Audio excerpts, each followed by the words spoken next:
Over the last few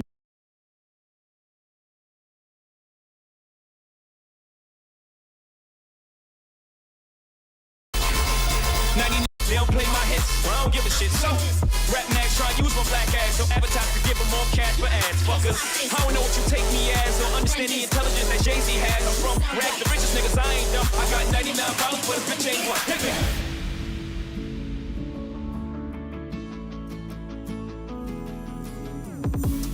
Would you know my name if I saw you in heaven? Would it be the same if I saw you in heaven? If heaven is anywhere, it's in a blue Tacoma, California. White magnolia in your hair, praise the gold shining on you. Ooh, if heaven is anywhere, it's never running out of golden road. Always having your hand to hold in a blue Tacoma, California. 'Cause every time we touch, I get this feeling, and every time we kiss, I swear I can fly. Can't you feel my heartbeat fast? I want this to last.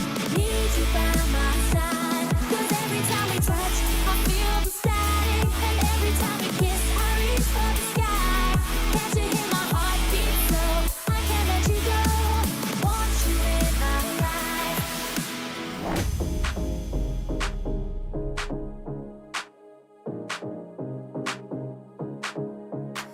I don't like no whips and chains, and you can't tie me down. But you can whip your lovin' on me. That's right, whip your lovin' on me. 'Cause I don't like no whips and chains, and you can't tie me down. But you can whip your lovin' on me. That's right, whip your lovin' on me. Could you whisper in my ear the things you wanna feel? I'll give you anything to feel it coming. Do you wake up on your own? I wonder where you are and live with all your thoughts. I wanna wake up when you are. I won't say anything at all. So I don't. I'm vanilla, baby. I'll choke you, but I ain't no killer, baby. She 28 telling me I'm still a baby. I can live in Detroit like a skillet, baby. Can I take that?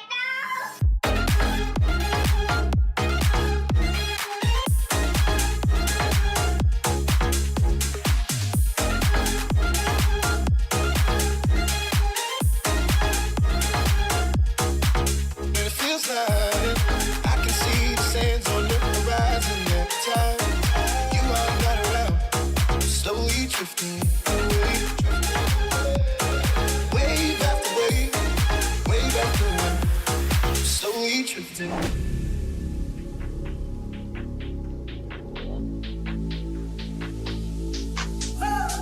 Even though we're going through it and it makes you feel alone, just know that I would die for you.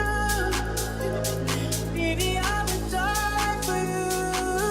Yeah. If only I could stop the sunrise, we could lay here all night. If only I could learn to freeze time and hold you forever. If only I had one more day, I love you 25/8. If only if only I could stop the sunrise, we could lay here all night. If only I could learn to freeze time and hold you forever. Baby, I would die for you. Baby, I would die for you. Yeah. If only I.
you need me, call me. No matter where you are, no matter how far. Don't worry, baby. Just call my name, I'll be there in a hurry. You don't have to worry, you don't have to worry, you don't have to worry, you don't have to worry. Ooh, this shit be hitting different. I'm a fucking walking. Do the rock away. Now lean back, lean back, lean back. Come on, I said my niggas don't dance, you just pull up a pants and do the rock away. Come on, now lean back, lean back, lean back, lean back. Come on, lean back. Escape me, escape me. Bottles under tires. But if I escape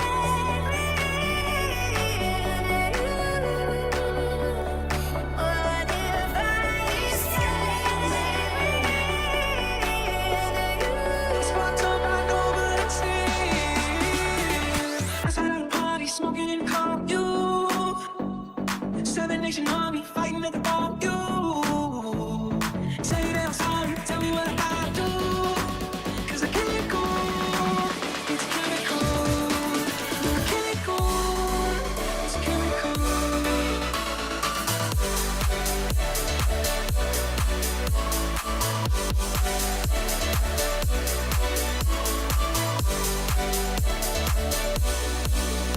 Still waiting, waiting on the world to change.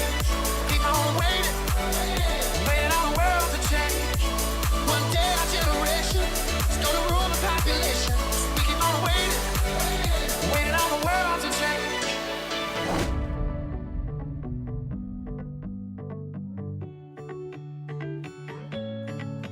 Watch me dance, dance the night away.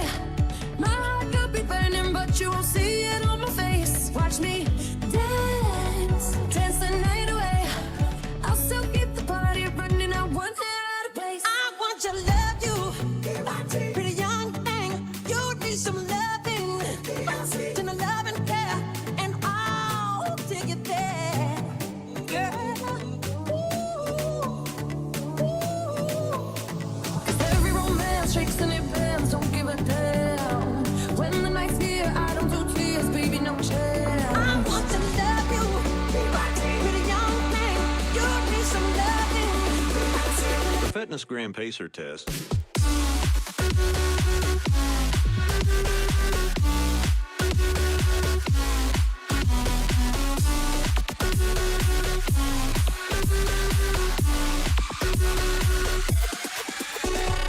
Hey, drop it down, just wanna see you touch the ground. Don't be shy, girl, go bonanza. Shake your body like a belly dancer. Hey, drop it down, just wanna see you touch the ground. Don't be shy, girl, go bonanza. Hey, girl, shake your body like a belly dancer.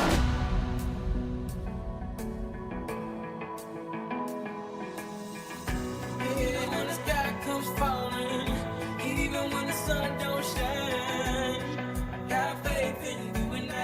Put your pretty little hand in it. Even when it's down to the wire, baby. Even when it's do or die, we can do it, baby, simple and plain. This love is a sure thing. And it's new, the shape of your body, it's blue. The feeling I got in it's cool summer. It's cool, that's what I tell 'em, no rules. And break 'em up heaven, but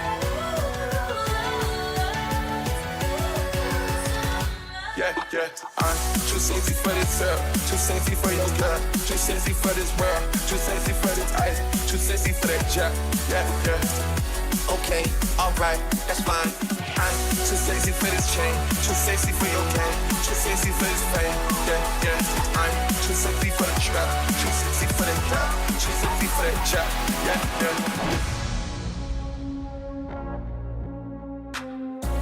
Did a lot of shit just to live this here lifestyle. Came straight from the bottom to the top of my lifestyle. Did a lot of shit just to live this here lifestyle. Can't spend from the bottom to the top of my lifestyle. Lifestyles of the rich and the famous. They're always complaining, always complaining. If money is such a problem, well, they got matches. Think we should rob them. My life be like, yeah. My life be like, yeah.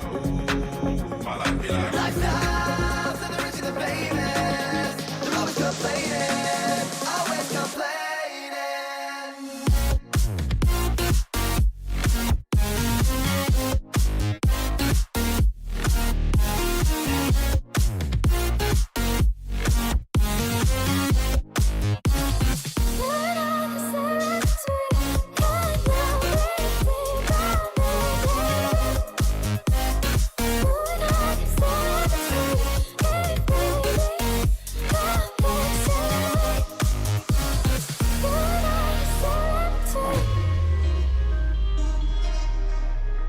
This is how we do it. It's Friday night, and I feel alright.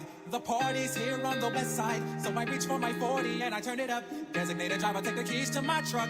Hit the shawl cause I'm faded. Honey's in the streets, say money, yo, we made it. Baby, it's 3 a.m., I must be lonely.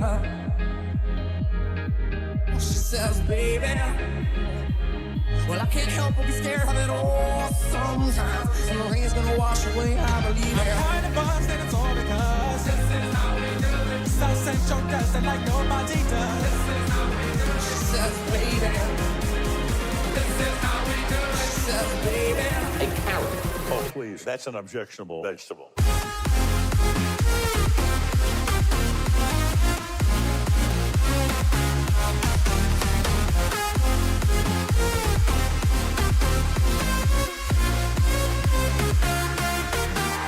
I'm your biggest fan, I'll follow you until you love me. Paparazzi, baby, there's no other superstar. You know that I'll be your paparazzi.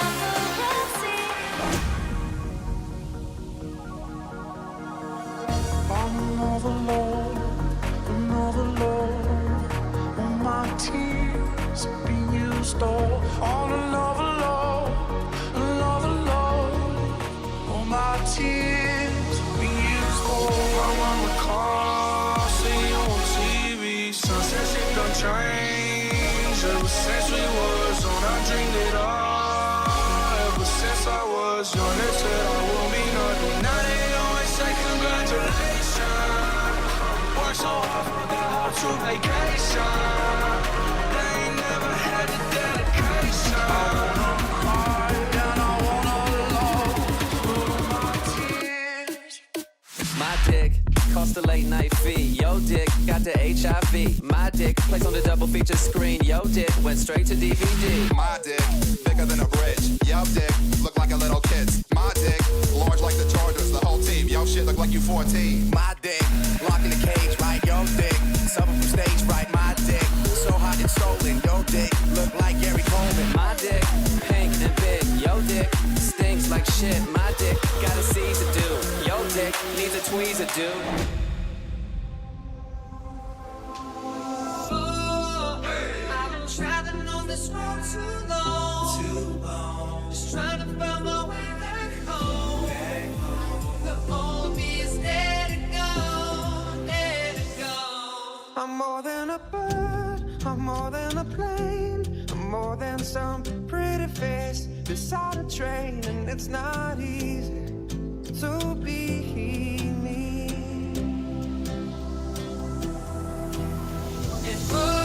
And I've been traveling on this road too long.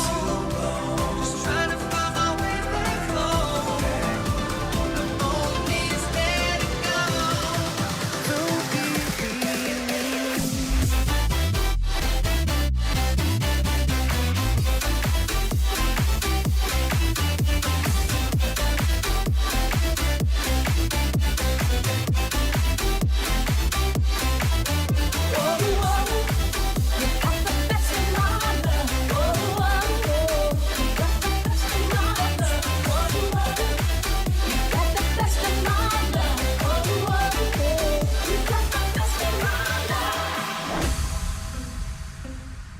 Look, if you had one shot, would you capture it or just let it slip? Yo. His palms are sweaty, knees weak, arms are heavy. There's vomit on his sweater already. Mom's spaghetti, he's nervous, but on the surface he looks calm and ready to drop bombs. But he keeps on forgetting what he wrote down. The whole crowd goes so loud, he opens his mouth, but the words won't come out. He's choking how? Everybody's choking now. The clock's run out, time's up, over, plow. Snap back to reality, oh, there goes gravity. Oh, there goes gravity, choke. He's so mad, but he won't give up, that is he know. He won't have it, he knows. His whole back to these ropes, it don't matter, he's dope. He knows that, but he's broke. He's so stacked that he knows when he goes back to this mobile home, that's when it's back to the lab again, yo. This old rhapsody better go capture this moment and hope it don't pass. You better lose yourself in the music the moment you own it. You better never let it go. You only get one shot, do not miss a chance to blow. This opportunity comes once in a lifetime. You better lose yourself.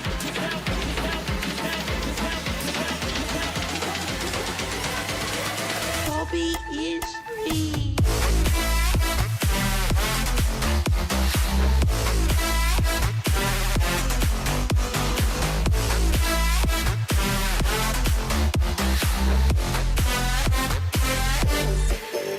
Bitch, I'm stylish. Black top, big t-shirt, Billy Ice. Watch on my wrist, but I want that dice. Niggas talk crazy when I pull up in sight. Mile high, run that shit back, bitch, I'm stylish. Black top, big t-shirt, Billy Ice. Watch on my wrist, but I want that dice.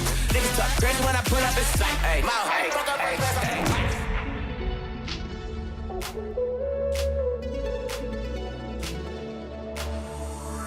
I won't let your love ever go to waste. I won't ever do that to you. You're always the start of my better days. Your gravity is pulling me through. And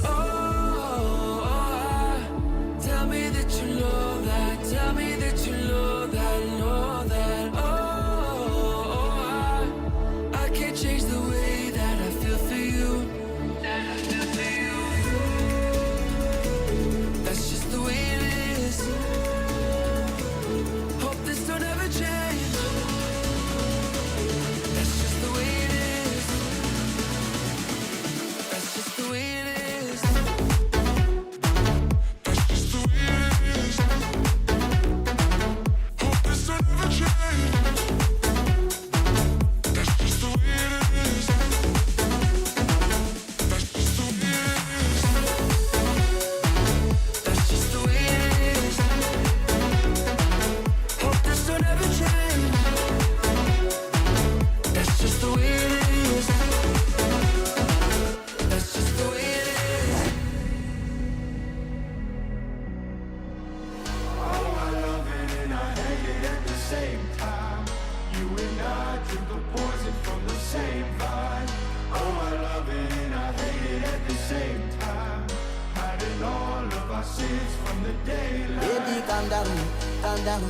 Yo, this your body, you put in my heart for lockdown, oh lockdown. Yo, you sweet life, phantom.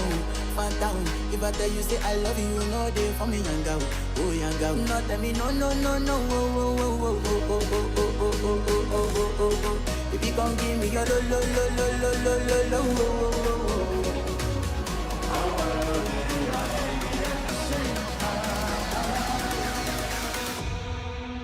Baby, calm down.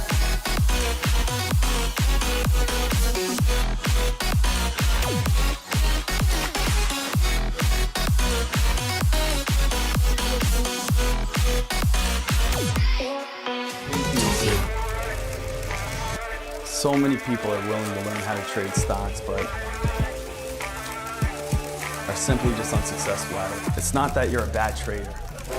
I'm up $953, $879, $1,300! When people come up to me and they say, Deck, I'm just not a good stock trader, it's a whole bunch of baloney. Oh my goodness, I just made $30,000. You guys want to see a show today? 20 grand in a day so far. You know why I make so much money shorting? Because the answers are given to me. $37,000. We're currently up $23,000, $24,000 right now. Let's go! This is high risk, high reward. Let's go, baby! Let's go! I'm going for $100,000 today. $100,000 month coming its way, baby. You may not know everything, but all of a sudden, it's gonna click. $37,000 $2,817 in the market today. Oh my goodness. Guys.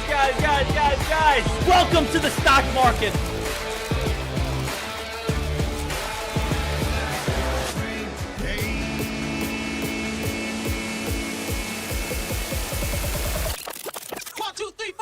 I go hard in the motherfucking paint, nigga. Then you stank it, nigga. What the fuck? Hope this don't ever change. That's just the way it is. That's just the way it is. Ladies and gentlemen of the jury, ladies and gentlemen of the internet, of the world, international. I'm talking again from Pennsylvania to Florida, Florida to Anchorage, Alaska, Anchorage all the way to Santa Fe. Traders, we got a big day. Happy Friday. I mean, I'll be honest with you. I don't know what else you could ask for out of this Friday. I'm waking up this morning, I'm looking outside the window right now, and it is absolutely beautiful out. The birds are chirping. The sun is shining. It's a beautiful day. About 75 degrees. Got about 22% humidity. Got about a little bit of northwest wind, 1 to 2 miles per hour is going with the jet stream. And we got a beautiful day in the market with a beautiful squad, with a beautiful viewership. Traders, happy Friday. Let's get ready to go. If you are new around here, basically what we have is we call this Free Weekend Friday. Now, what is Free Weekend Friday all about? Well, today, it's all about making sure that our entire weekend is paid for. When we trade on Friday, our number one goal is to make sure that our entire weekend is paid for. That means if you want to go to the movies tonight, you got a big date tonight, you want to take out the husband, the wife for dinner, you want to be able to take your kids to Disneyland tomorrow, whatever it may be, it's Free Weekend Friday. Our profits today are going to pay for the entire weekend ahead. The next 3 days are going to be 100% free. That is our goal. So, let's get ready to nail a trade today. Let's get ready to nail a good one, and let's get after it. And traders, I'm going to make your life as easy and as simple as humanly possible. I already got the game plan for you. So I do. I already got the game plan. I already got everything that you guys need. All you guys got to do, honestly, is just sit there and enjoy your profits. Does that sound like a fair deal? Does that sound like a fun deal? Does that sound like you guys don't need to do anything whatsoever other than just buy when I show you when the best place to buy is? So, hey, I don't think we can get any better than that. Now, team, what do we have here? I think the best thing for every single person to be able to be looking at is switch on over to a 60-minute time frame. Or actually, let's start with this. The S&P 500 yesterday had a nice green day. And if you're saying, Deck, why did the S&P 500 have a nice green day? Well, it's because every earnings report that came out last night was positive. Google came out with amazing earnings last night. Google came on out and it went all the way from 155, shot up towards 180. Amazing spike. Earnings came on out. Earnings was great. Google did awesome. Then on top of that, Snapchat came on out. And Snapchat is a smaller price play, but this was positive as well, where we went from $11 and shot all the way up to $15. Beautiful. Awesome. And then we also had Microsoft. And Microsoft also came out with earnings, and Microsoft went all the way from $400 all the way up to $425. So again, awesome. So if we have Snap, Google, and Microsoft all moving up, well then guess what's going to happen? That's going to drag the S&P 500 up with it as well. So the SPY here today, we are having a nice little gap up going into this morning. But obviously the big question we need to ask ourselves is on this Free Weekend Friday here, how can we get involved in this market? How can we make money in this market? How can we come out on top on this market? That's what we want to be able to figure on out. So let me get all this. Awesome. So what we want to be looking at this moment is everyone just do what I do. We have our bottom support area, which is going to be some old top resistance. This bottom support area where we can see bounce, bounce, bounce, old top resistance, old top resistance, old top resistance. This is going to be right around 506.50.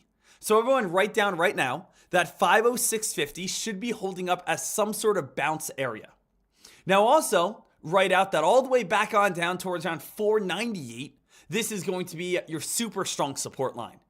Now go into a little bit of a larger time frame. Switch back a little bit to a 30-minute time frame at this moment.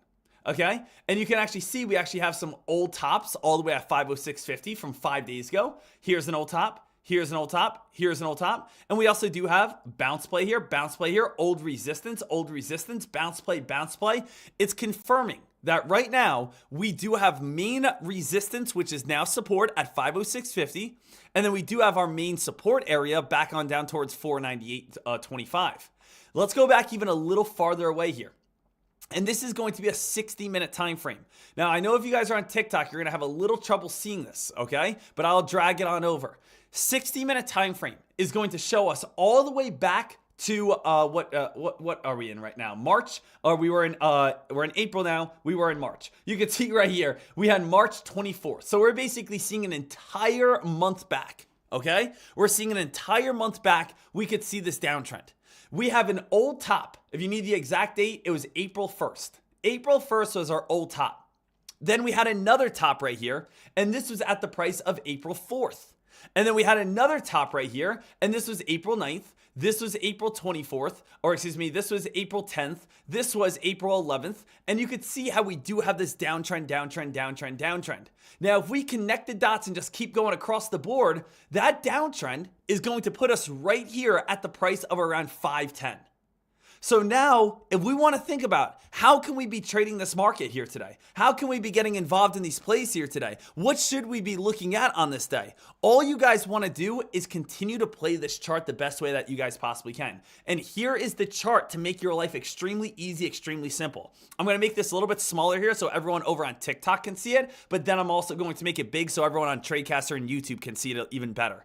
So what we have here is this is the last 30 days in the market. Okay, we have top resistance, red circle, top resistance, red circle, top resistance, red circle, top resistance, red circle, top resistance, and now target for today is going to be that top resistance area. That's going to be right at 510. Then we do have top resistance inside the channel pattern. Now this channel right here, team, as we know, we're looking to see if this can break on out. We're looking to see if this is going to spike, be able to continue to hold, continue to stay above that area. So really, when I'm taking a look over on this play, I know that the S&P 500 has main support, right at this, what area is that at? The main support area, 506.50. 506.50 main support, bottom support all the way down towards sub 500, which won't really be in play today. But our target here today is going to be that 510 mark. I'm going to make this a little bit bigger so people can see it over on YouTube and Tradecaster if you guys need to. Also, this is over on my Twitter. I did post this picture so you guys can go check it on out, where we do have top resistance, and you can see this is basically what we're looking for right here. We're looking for, that is the target, that 509.75 mark. We're looking for entries somewhere back in the 506s, and we're looking to squeeze and spike all the way back on up. Okay, so that is the entire idea of this play here. So, just like I posted over on my Twitter this morning, right? I'm not here to confuse anyone. I'm not here to put anyone in circles. I just want to make your life easy.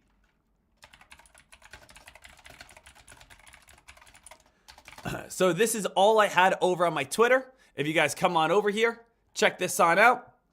And all I typed on out was, I'm going to make everyone's life as easy as possible. This is how you want to trade today. I'm not here to make these guessing games. I'm here to give you the answers. Chart, SPY, time frame, 60-minute time frame, target 509.75, support 506.50, reason for spike, strong earnings reports on Google, Microsoft, Snapchat, break of the current channel that we've been in the last 4 days, room to run to the 30-day downtrend, which has been holding for all of April. Enjoy your money today, and I'll see you at the bank. That's basically, how simple I want to make today.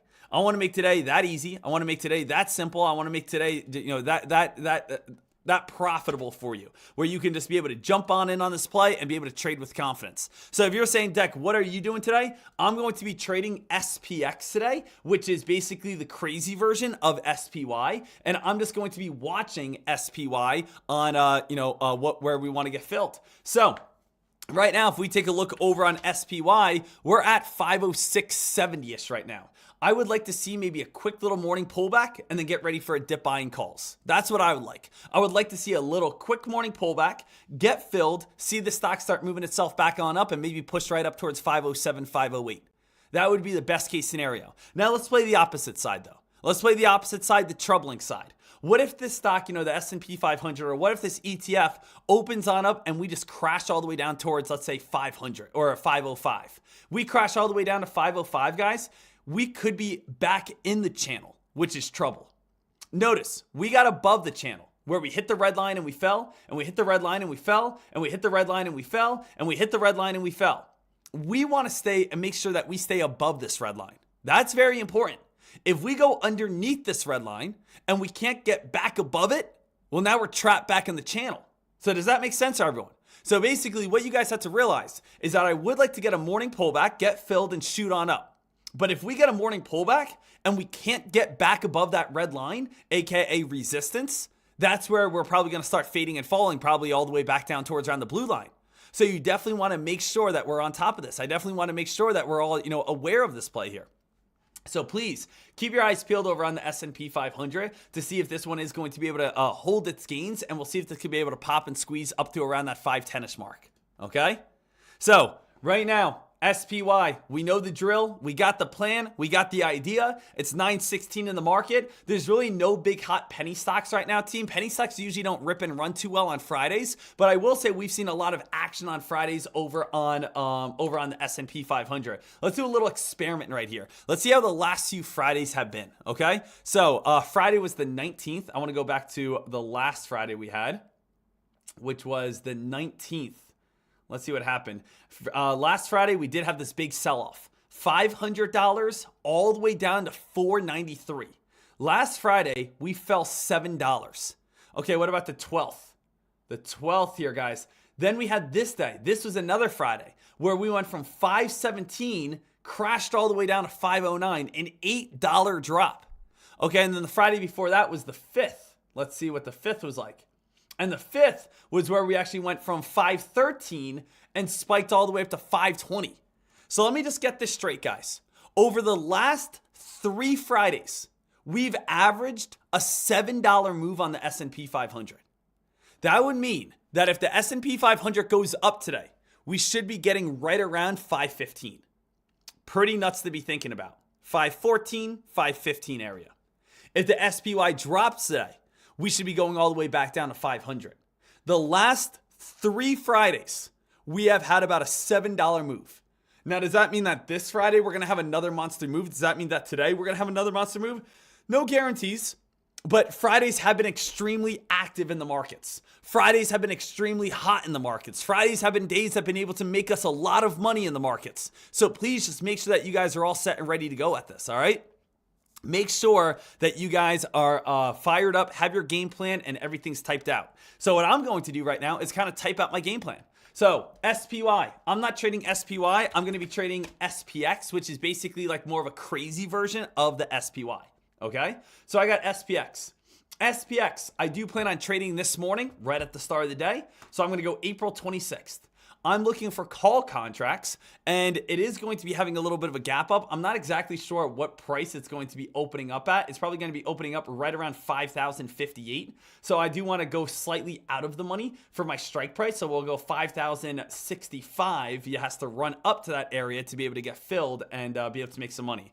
Probably going to be starting with about 3 contracts. Then I'm going to do market orders to be able to jump in over on these plays. So right now, we still have 10 minutes until the market opens on up. I have SPX, April 26, 5,065 as my strike price. I am doing calls on these 3 contracts, going to jump in when the market opens for a market order. And then I'm going to look for a buy entry over on these plays.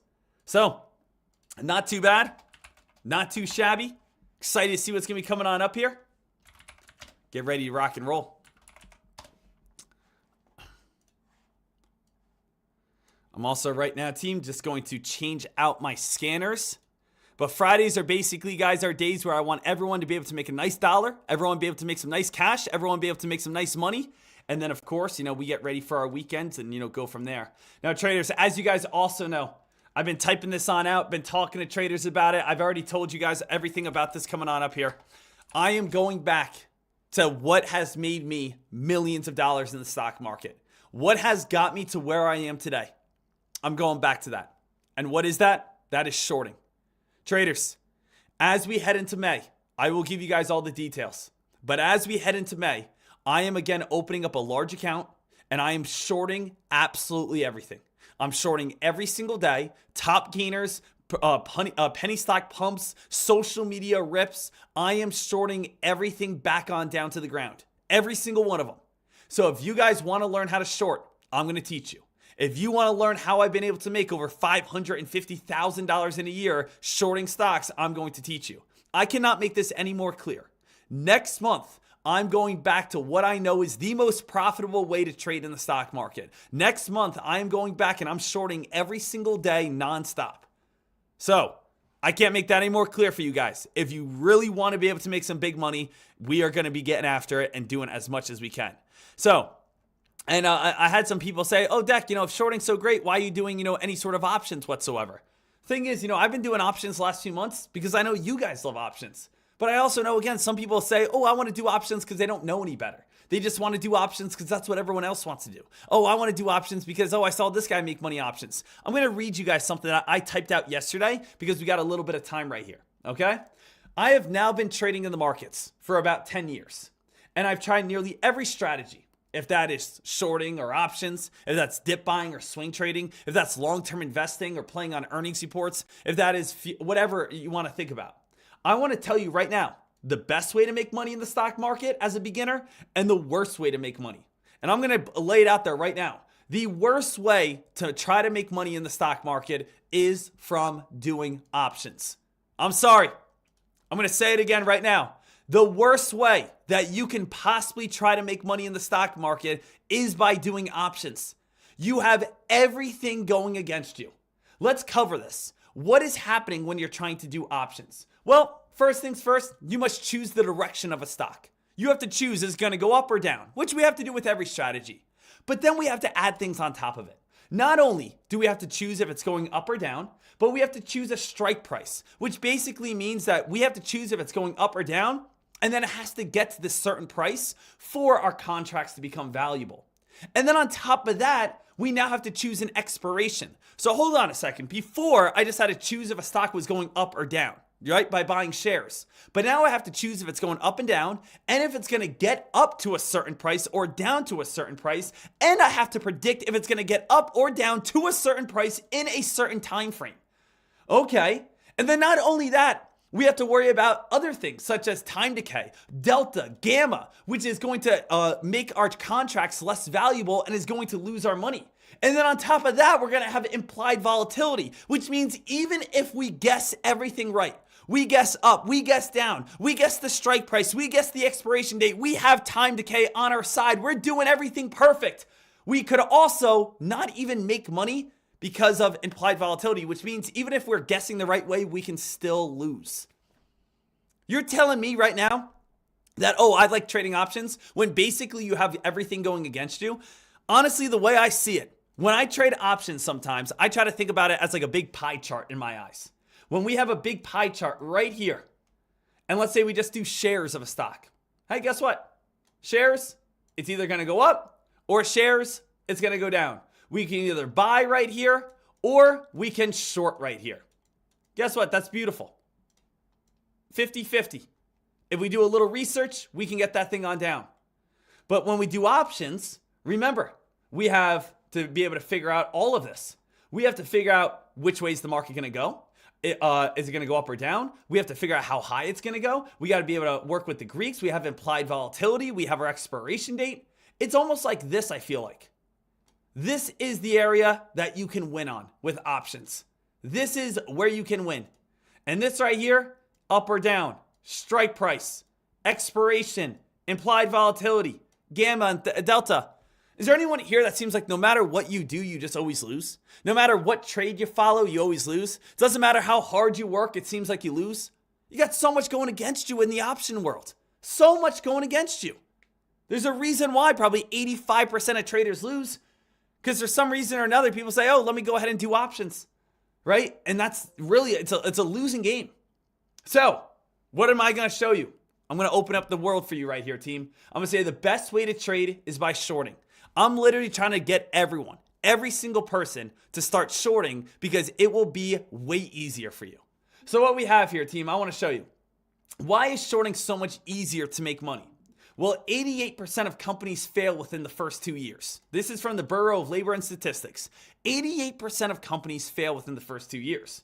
If we know most will fail, why not put the odds in our favor? We already know that these are going to start falling on down. So if we could take away no expiration date, we can hold as long as we want. No time decay. Our contracts don't become less valuable just over time. No Greeks, no strike price. I don't have to guess how high it's going to go. No, again, time that it has to get before my contracts expire. No, none of that. We don't need to worry about anything other than just the stock falling on down. And eventually over time, as long as it falls, we make money. Since we own shares, we can hold as long as we would like. You can hold for days and weeks. You are the owner of these. So you can hold as long as you want. Social media, Twitter, StockTwits, TikTok, all these influencers just pump up stocks. They all run up 100% plus. None of them are actually ever going to hold their gains. They all come crashing on down. Number 4, they're easy to find. Instead of trying to find the 1 out of 9,000 that's going to spike, we just wait for the top gainer to present itself, and then we just short it right back on down. And number 5, high probability. You can look through all the top gainers of the last week. 90% of them have come crashing back on down after their spikes. Then again, critics will say, oh, just wait until you lose everything in a short squeeze. Boom, set a stop loss, problem solved. Very easy, guys. So I'm going back to shorting, and I'm going to teach you everything I know about shorting. So get ready. Here's again my real P&L from Lightspeed. You can see month to date, $61,000. Year to date, $570,000. You can see all of the trades that I've been able to make, all the profits that I was able to make. 4,000, 8,000, 12,000, 6,000, 5,000, 8,000, 1,000, 5,000, 10,000, 22,000. Traders, if you want to start making some real money around here, if you guys want to start making some real cash, if you guys actually want to start getting a change, get ready. Because I'm kind of over all this option bullshit. I'm again getting ready back into the shorting to actually start making some real money. I really, again, tried my all here over on some options to try to figure out, is there a way that this is not a loser game? But I feel like right now it's basically us walking into a casino and playing a slot machine. You play long enough, you're going to lose. That's kind of how I feel like a lot of options are. Sure, I'm going to definitely dabble with options as I'm getting ready for shorts. But the thing is, I really want to change the game here for you. I can probably guess that you are not where you want to be yet in your stock trading career. I can probably guess that you are not happy just yet in your stock trading career. I can probably guess that you have put in a lot of work, put in a lot of time, and you are not 100% there with where you want to be with your stock trading career. Do you want to see the profits that I just showed you? Do you want to see the 22K, the 15K, the 18K, the $600,000 on a year? Then let's do a strategy that shows that. People get too stubborn. I don't like shorting. Why? I don't know. Well, I don't like shorting. Why? My broker doesn't allow it. Get a new broker. Oh, I don't like shorting. Why? I don't know how to do it. So what? You just want to sit there and continue to lose and lose and lose? Right? Let's do something that we know works. Let's do something that has facts. Let's do something that we know that we can make a lot of money on. So let's make sure that we are all set, ready to go here, traders. But I need everyone fired up. I need everyone excited. I need everyone to realize that. I need everyone to say to themselves, oh, wow, okay, this is awesome. So I am, in 2 weeks, guys, I'm teaching every single person how to short. And I'm going to be doing it on TradeCaster. And also, as I told you guys, if we get a lot of signups over on TradeCaster, I'm doing it for free. I'm not charging anyone. I'm not charging anyone a single dollar. I just want everyone to come over. I literally I guess I'm just getting so frustrated on the fact that I just want everyone to literally just learn so you guys can go off and be as profitable as you want. So I'm literally just going to do it all for free so that you guys can come on over, learn how to be able to short, and you guys will be all set. So let's get ready to do that. Let's get ready to have some fun. We'll keep our eyes peeled over on the S&P 500 right now, see if we're going to get a little dip and a spike back on up. And then, of course, we'll go from there over on these plays and see what, this hype and momentum could bring us. So SPX, I am going to be watching this April 26th. Again, call contracts 5,000, a little bit higher, 5,065, 3 contracts right here. And again, a lot of options. We want to be in and out type of deal. That's, the best way to trade options that I've discovered. In and out, in and out, in and out. As you guys know, SPX April 26th, 5,065 call contracts, and see if this can stay above that red line. If this cannot stay above the red line, then it is not worth trading. Just a little heads on up. Market's going to be opening up here in just a moment.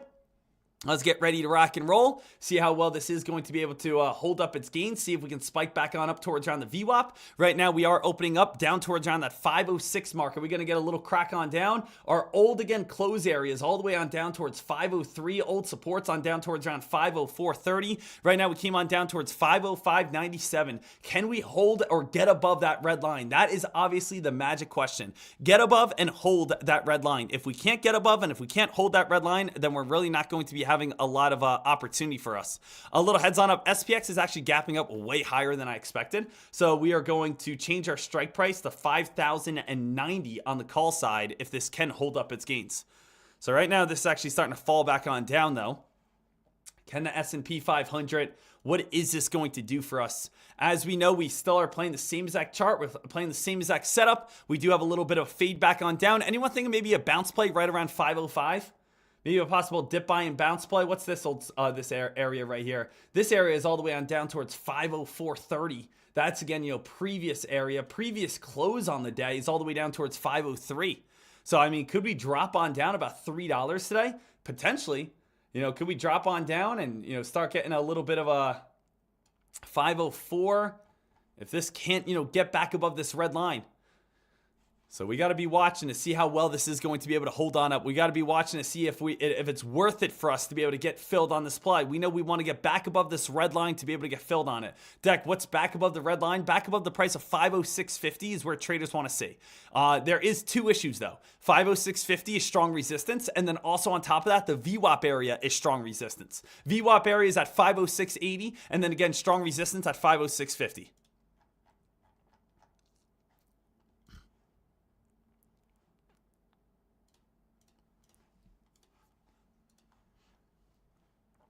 Iggy, good morning, buddy. Good morning, Ig. Let's get after it here, traders. Seeing what's going to be happening here next. If you guys are watching over on YouTube, if you guys are watching over on TikTok, double tap that screen right now. Give it a thumbs on up if you guys are watching. Subscribe. Also, a little sign up. We are on a different YouTube account today, as you guys might notice. And the reason why is, I'm sorry, I always play music for you guys, and then they finally caught up with me. They said, hey, stop playing other people's music. You don't own the rights to that. And then they banned me for the next 7 days. So for the next 7 days, I can't use my YouTube channel. So guys, just a little heads on up. All next week, I will be using this YouTube channel until I get my my main one back in 7 days from now. So just a little heads up, spread the word, put out some flyers, stand outside in the corner, just letting everyone know that I'm on a different YouTube channel today.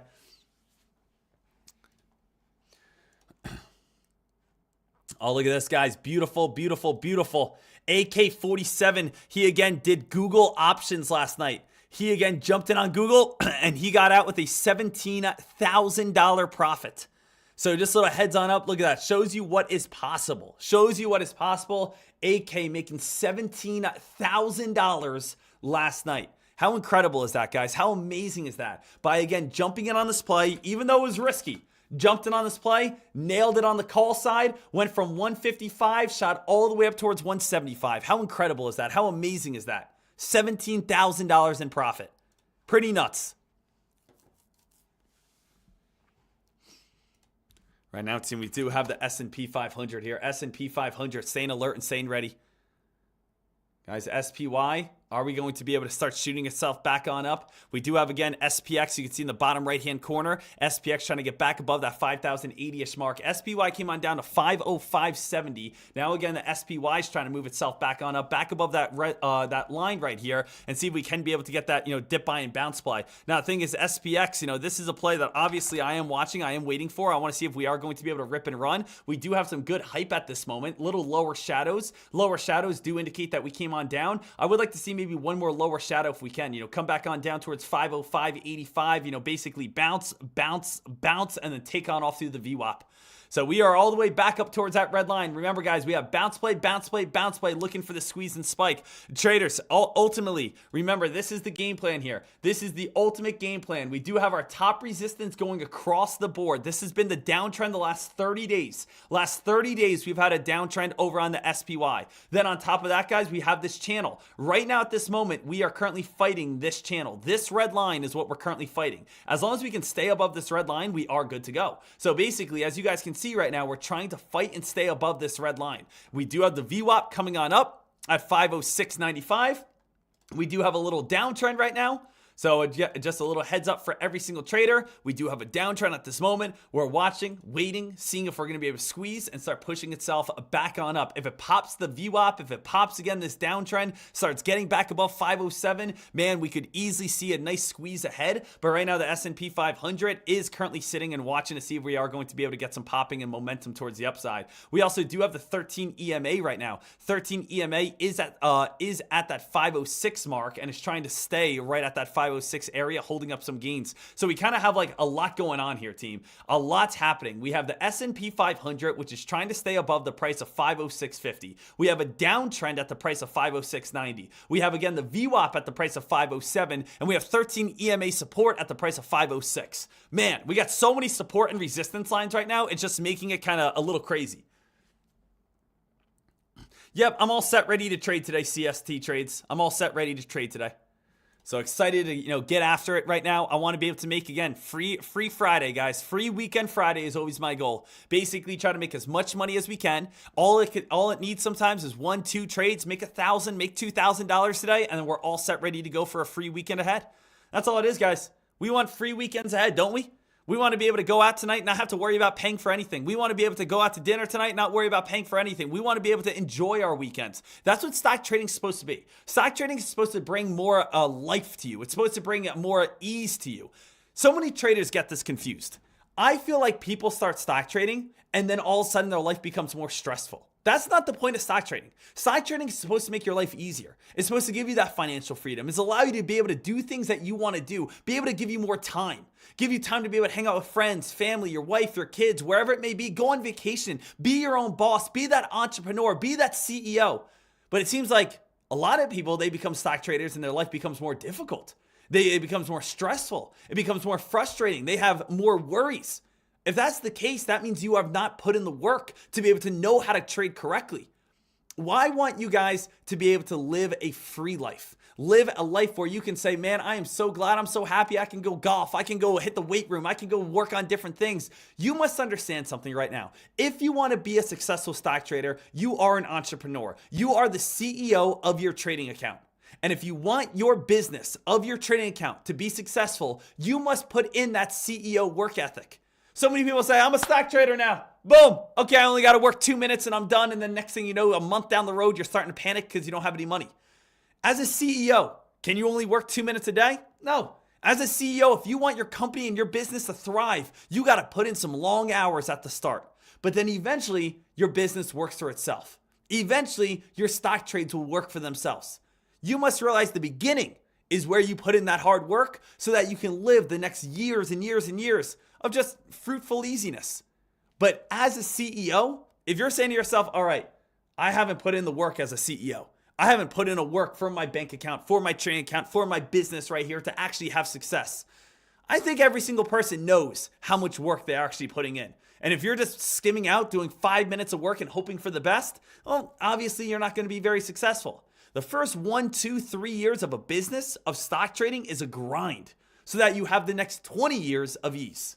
So it really is. It's an investment. Your time is an investment. Your money is an investment. Your mindset, your education is an investment. All of it. Right now, S&P 500. Let's be watching this. Let's look to see what's coming on up next. The S&P 500, want to see if we can be able to squeeze and break through this downtrend. That's going to be the biggest thing, guys. Squeeze and break through this downtrend. Squeeze and get a rip on up. Here comes, again, the S&P 500. Notice how we're basically hitting the downtrend and hitting the VWAP area. Going to be very tough to be able to break out of this. Very tough to break out of this. If we can break out of this, we could squeeze and pop. If we can't break out of this, is going all the way back on down, most likely. I'm going back over to oh, guys, we are already getting a little bit of squeeze here, as you guys can see. Trying to get a little bit of squeeze. Can we be able to hold? Guys, squeeze is looking good right now. Squeeze is looking good at this moment. Notice we are, again, clearly above. Moving ourselves on up. Strong resistance at 507.60. Next resistance line, 507.60. Nice squeeze so far above the VWAP. Nice squeeze so far. Staying above that red line. Nice squeeze so far above that purple line at this moment. Definitely potential entries here coming up in the near future. What is the VWAP deck? VWAP is at 507.10. So 507.10 is going to be strong support. And the purple line at 507, which is going to be strong support. So we do have, again, two strong lines of support that's going to be coming on up here. We do have another candle that's forming at this moment. Nice, nice, nice. Let's see if we get that next leg on up here. Little bit of pre-market high all the way up at 509.25. Remember, we have room to run all the way up towards 509.65 today. We have a lot of room to be able to run. Getting ready for a possible dip buy opportunity, though, coming on up here. 507, team. 507 is, are we going to get our dip? Hold on here. Let's see. I don't want this one to go right back underneath that purple line. We want to be able to stay above purple line, stay above the VWAP, and stay above the red line now. These are all areas of support. But right now, traders, we actually are coming all the way back on down here. Let's see if we can get a bounce. Right now, a little bit of a sell-off. Basically, stock spiked on up. Now it's back underneath the downtrend, back underneath the VWAP, and coming back on down towards 506. We're waiting for a nice little squeeze today. We're waiting for a nice little entry today. We're waiting for a nice $1, $2 rip today. The last 3 weeks, Fridays have been $7 moves. The last 3 weeks, we have seen $7 moves in the market. So right now, traders, no entries. But I'm going to get filled most likely over on SPX, April 26th, same day expiration, 5,090 call contracts, 3 contracts. That'll cost me $3,570 if I want to get filled on it. So I could go all the way up 6, 9, 12, 15, 20 contracts if I'm really feeling it.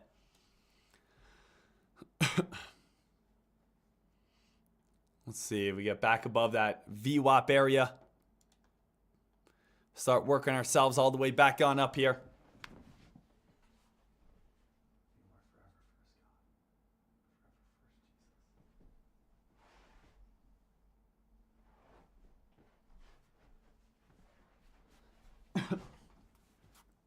Right now, team, we got looking to be able to nail this big one. Nail this one for us.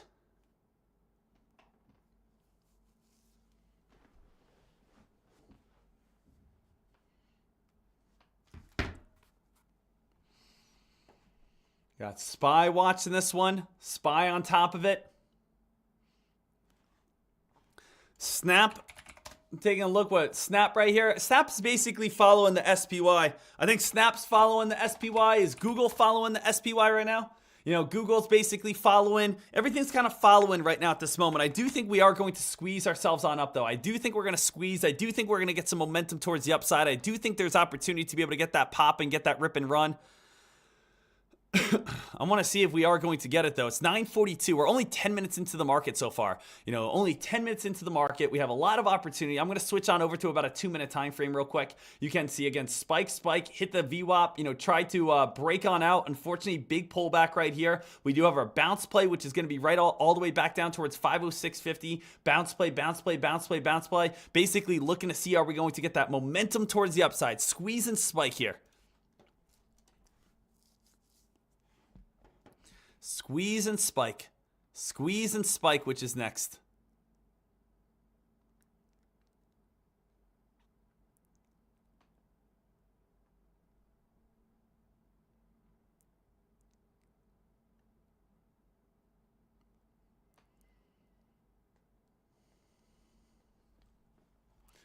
Right now, SPY, we're keeping this one still on high watch and high alert to kind of see where we're going to be heading towards next. No entries for myself. Right now, traders, it's all about staying alert. And all I want to do, guys, my goal today is I want to see every single person posting a profit today. That's what I would love to see. I would love to see that every single person posts a gain today. Every single person posts a profit today. Every single person comes out on top today. Every single person says, hey, Deck, I just got a free weekend Friday. That's my goal today. That's my goal. I want every single one. Right now, we are staying smart. We're still waiting. I want to see if we can be able to break through that, you know, back above that VWAP area and really start squeezing ourselves on up here. Right now, it's definitely showing a little bit more weakness. Quick little spike, little pullback right now.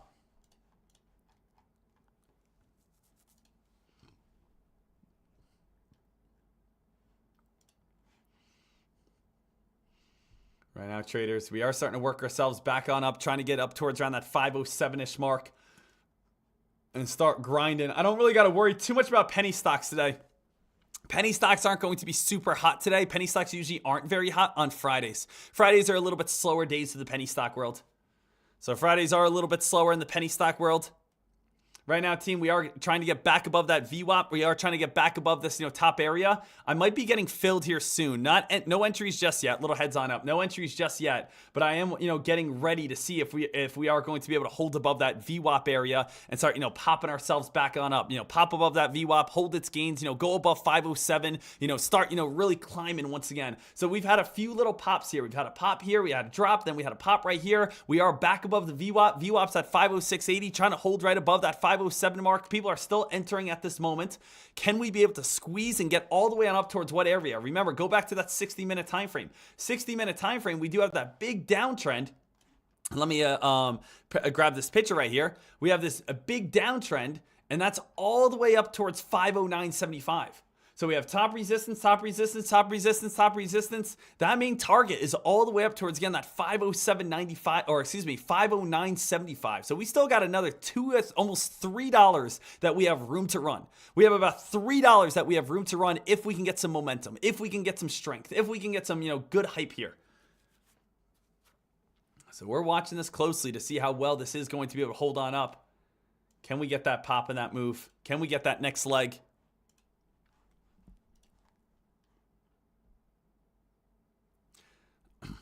Soccer King Deck, how long are you going to short stocks and will you come back to options? I'm still going to dabble with options. But the thing is, I'm just going to be honest with you guys right now. Trading options, I'm averaging right now, $10,000 a month, $9,000 a month trading options. Guys, when I short stocks, I'm averaging, my biggest month that I've had, I was able to make $152,000 in a month. So it's like, all right, Deck, let's get this right. You trading options, you have been able to make $50,000 trading options. You shorting penny stocks, millions. The thing is, I just want to trade what is better. I just want to trade what's hotter. And the thing is, if you are a person that's saying to yourself, oh, well, I don't know if I want to short, short whatsoever. Excuse me. I don't know if I want to short. I don't know if I want to get involved in penny stocks. Look at your P&L right now. Look at, again, your option trades. Are your option trades beyond belief? Are they, again, exceeding your expectations? And if the answer is no, then, again, you definitely want to be shorting. So I definitely want to make sure that every single person understands that. You want to be doing what's making you the most amount of money. Right now, traders, we are starting to get a little bit of a grind back on up here. Things are looking a little bit good. I'm going to give this a chance and jump in on 3 contracts here, see if we're going to squeeze. So I'm going to do 3 contracts at this moment at 507.20 and start getting involved in this if we start ripping ourselves on up. So I'm doing 3 contracts at this moment on the call side. See if we are going to start hitting some new highs. What's the high of the day so far? 507.47. So I want to see if we're going to be able to pop, start ripping, running, spiking, climbing, all that good stuff. We can add as we need to, but if we can be able to get this, next leg on up, this next rip, I want to be ready for it. We also do have, of course, 507 as main support, and then we do have the VWAP at 506.90. We just have to stay above 507, and we got to stay above 506.90. Those are, again, extremely important areas for us to be able to continue to hold. You can see my entry right here, SPX, April 26th. 5,090 is where I'm currently sitting at this moment, looking to see if we are going to be able to get any sort of squeeze and rip all the way on up through. If we do get a little bit of rejection, that's okay, because I do think it'll either just cup and handle and then try to break out from there. If we can start squeezing ourselves up towards new highs, we could run all the way up today, as I said, to 509.75. That's kind of what I want to see. Can we get all the way up towards, 509.75? Can we, actually squeeze ourselves up? Now, I'm only doing 3 contracts right now to start because I don't want to get myself in trouble if all of a sudden we start dropping or start dipping or start, going lower than what I want to.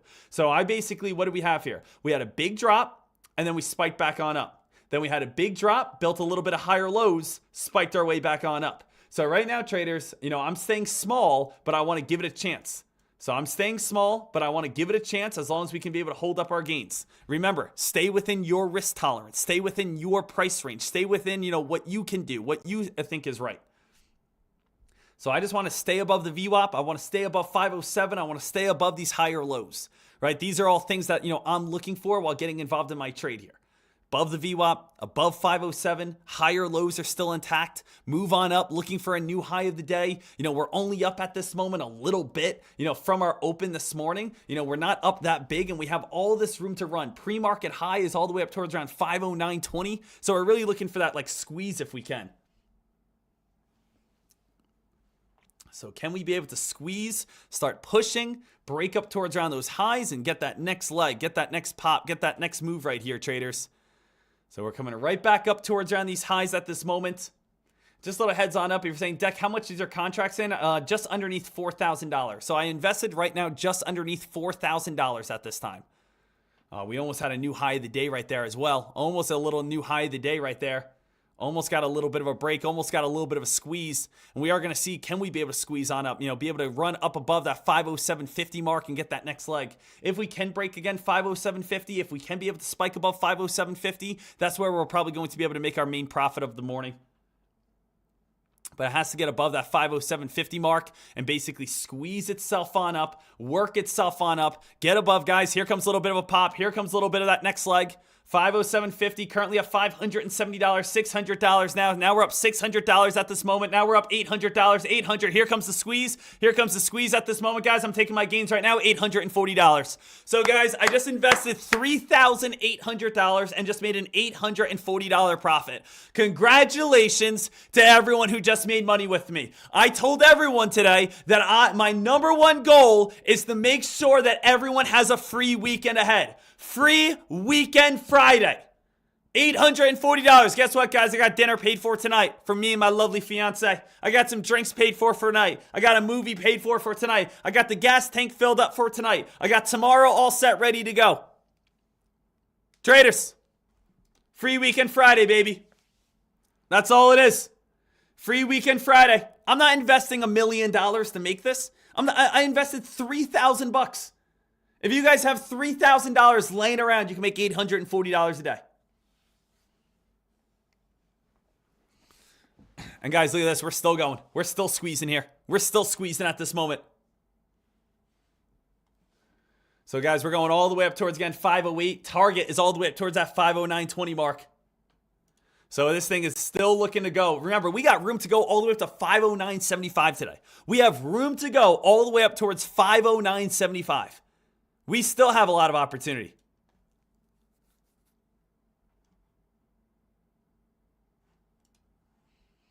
So we are still going, still ripping on up. Now, obviously, traders, you want to be able to ask yourself or think to yourself, how high is this going to go before any sort of pullback? So will I jump in again? Sure. I'll definitely look to be able to jump on in again. Watch for a quick little pullback, maybe back on down towards the 507.60s, re-jump in, re-enter, and try to make a quick little gain. So nothing wrong with, again, re-entering maybe at lower areas where you think you get dip buys and bounce plays. Dip buy and bounce play would be, again, 507.60, 507.55, where you basically just had a nice spike and now you can get a nice little dip buy opportunity. So again, great job, great work, congratulations. And right here, guys, is where you could say, hey, done on the day, Deck. Gonna go enjoy my weekend. If you want to get a couple quick more little trades, I'm all about it. Let's just see if we get a nice little pullback, though. Get a nice little pullback. Try to always get filled, and then, we can work ourselves on up. But that was a beautiful pop so far. Beautiful move across the board. What's that area? 507.57 mark, it seems like. Yeah, 507.57. A lot of old resistance holding on up as new support. $840 in profit. Guys, let's see if we're going to break through that 508 mark. And I know right now everyone's just dialed in. Everyone's just staring at their computer right now with their mouse right here, just all set, ready to rock and roll. And nice job, everyone. Yep, am I the one that draw the trend line on the charts? Absolutely. Again, you got to be able to draw your trend lines, connect the dots, right? It's all about just recognizing support and resistance. Recognizing support and resistance right there. Yep, and again, congratulations to everyone who made a nice dollar. If you guys made a nice dollar, if you guys made a nice profit, feel free to post it. If you guys are open to sharing it, how much money did you guys just make? That's what I always love to see. I want to make sure everyone's coming out on top and everyone's coming out with these nice big gains right here, team. It is, again, our Friday where the goal is to make sure everyone is making money.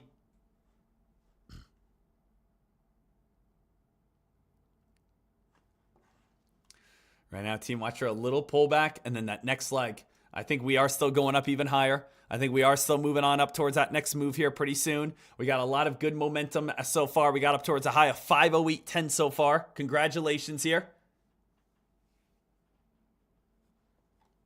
Shout out to everyone over on TikTok. Seed S. Hamid donating me like a little grapefruit with a crown on it. I appreciate you, buddy. Then on top of that, Nestor sending 7 roses. Shout out to you. Thank you so much. I appreciate you.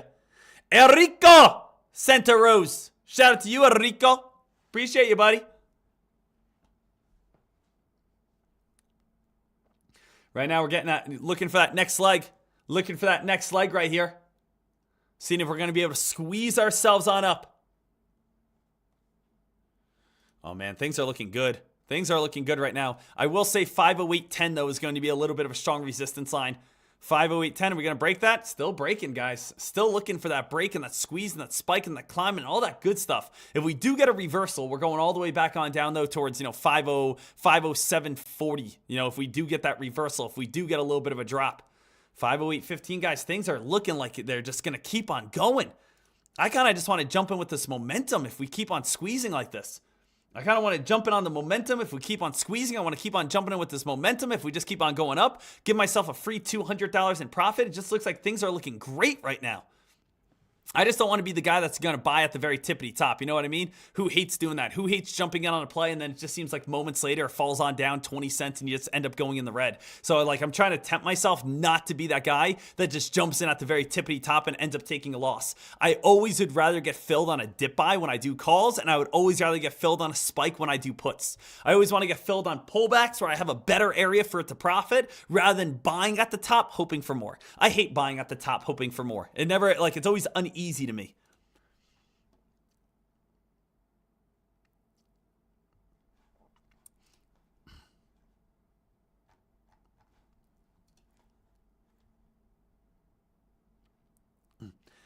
Summer John says, Deck, you use the 60-minute time frame to draw the resistance line to find the entry. Why not the 2-minute time frame? Because the larger the time frame, the more strength you have.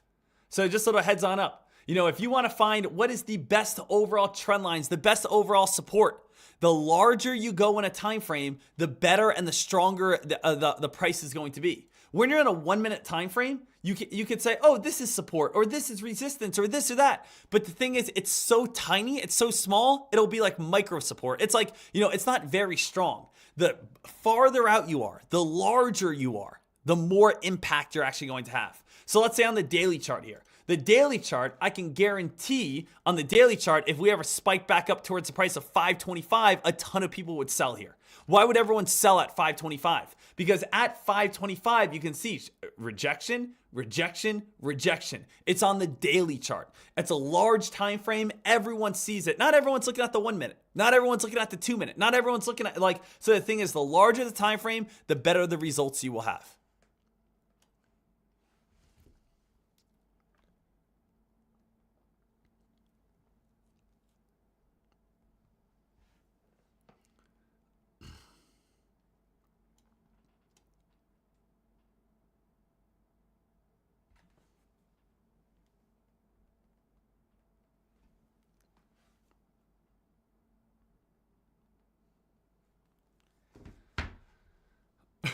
Right now, traders still watching this play.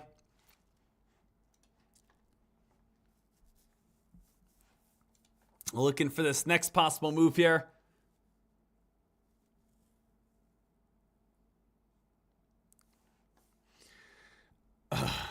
Nicholas, Deck, do you take Ritalin?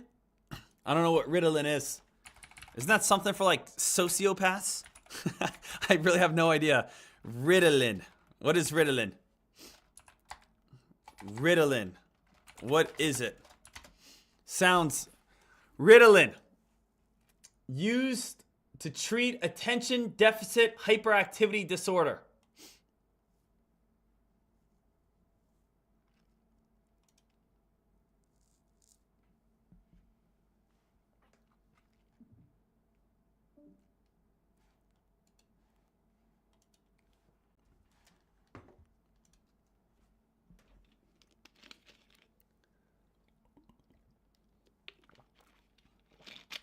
No, I don't use that. I don't know. Deck, do you use Vaseline? For what? Do I use Vaseline? What am I using the Vaseline for?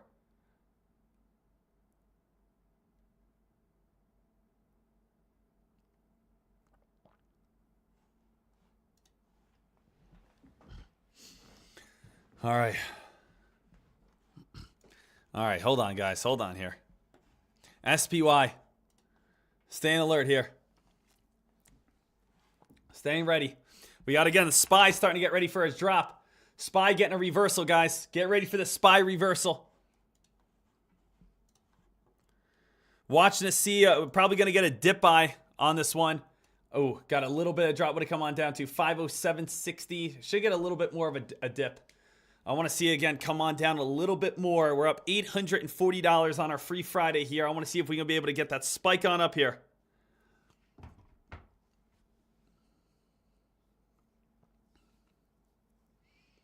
So we got SPY, main dip buy. Can we again connect some dots? These are the dots, guys, on the new 1 minute time frame. 1 minute time frame, this is the uptrend.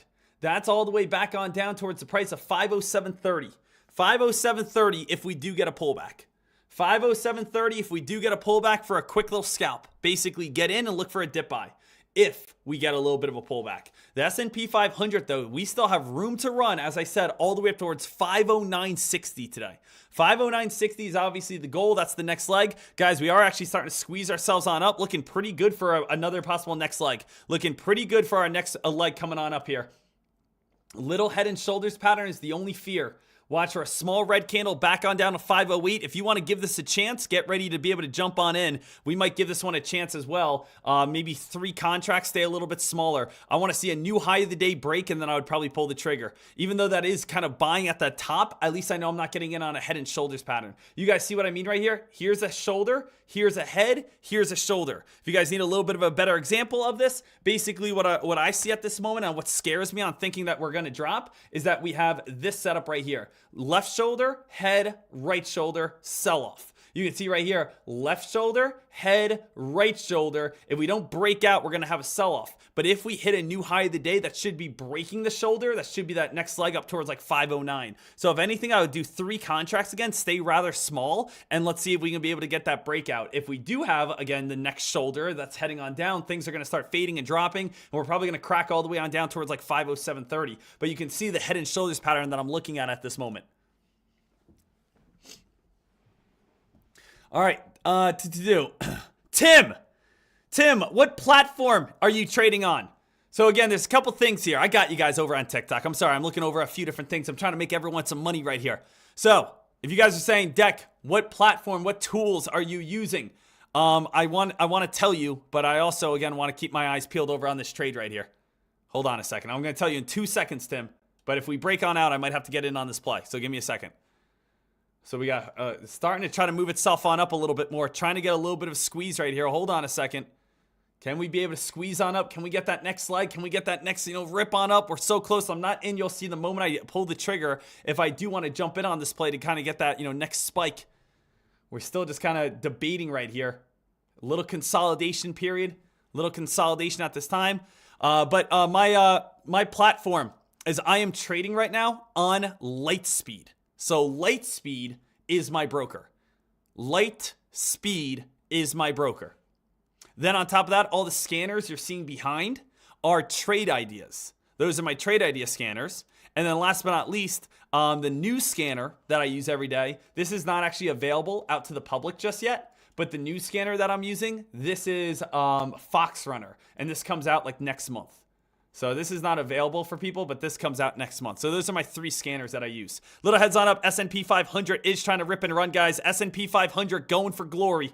S&P 500, notice how we broke out of that head and shoulders pattern, guys. Next leg. S&P 500, next leg on that head and shoulders pattern. Watch for a little pullback, maybe back on down towards the 508.30s, and then try to pull the trigger over on this thing. So 508.30s maybe, if we can get a quick little touch. Get filled and see if we can be able to spike on up towards around some new highs again. So that was the break of that head and shoulders pattern that I was talking about. Broke the head and shoulders pattern. Got a nice little spike on up. Still hitting right around that 508.50 mark. If you guys are in right now, you guys have a great entry. If you guys are in right now at that 508.30, 508.20, you guys are having a great entry. It's still trying to move itself on up even higher. It looks to me like it's going all the way up towards that 509 mark as we talked about. If you guys already got one trade in, great. I would not do any puts though. No puts. I'm thinking all calls right now still. All hype at this moment still. Everything is still looking very good for traders. So we got up towards 505.70 so far. Can we be able to see this one keep on going up even higher? Can we be able to cross all the way on up towards 509.60 is the goal? Remember, guys, 509.60 is the main goal on this play. It's the main goal of today. It's the main goal of what we're looking for. I would like to still be able to see some sort of pullback, be able to get filled on this play, and get my dip buy. Looks like we're going to have a little red, probably 1 to 2 minutes of red coming on up here, guys. Remember, our main trend line is still this purple line. This purple line is still our main trend line. This purple line is still the next best dip buy. And that's all the way down towards 507.50. So just a little heads up. Also, it is 10:05 right now, 10 o'clock. We had a little bit of a pop right near 10 o'clock. A little bit of a pullback happening at this moment. Please just be aware of that. Might get a dip buy here soon. Come on, go a little bit lower. I want to try to get myself up over $1,000 today if I can. Guys, I'm going to pull the trigger right now. I'm going to pull the trigger, jumping on a dip buy right here. See if we go back about 508.50 and start squeezing on up. I'm going to give it a chance. Oop, getting a little bit weak. I don't know if I actually want to keep on holding this, guys. Guys, getting a little bit too weak right here. 505. I got to get out. Got to get out. Move on. Come on. What the heck? Ah! Guys, big pullback right there over on that play. Dang it, I was looking for a quick little pullback. Did just take again, lost my profit here on the day. Good news is, since I made a great profit, it's not really putting me in the red, but it took away my gains right there. But that was a pullback and a half right there. Purple line's the next dip by 507.50 area. 507.50 next pullback area if you guys are looking to be able to get in on a nice profit at this moment. So let's see if we can get this, pullback area back on down 507.50, 507.60s. That was, again, biggest red candle we've seen so far. Are we going to be able to get any sort of dip buy and bounce play? Give us, again, a little bit more of that drop if we can. Right now, I'm basically sitting even at this moment now. Won 840, lost 870.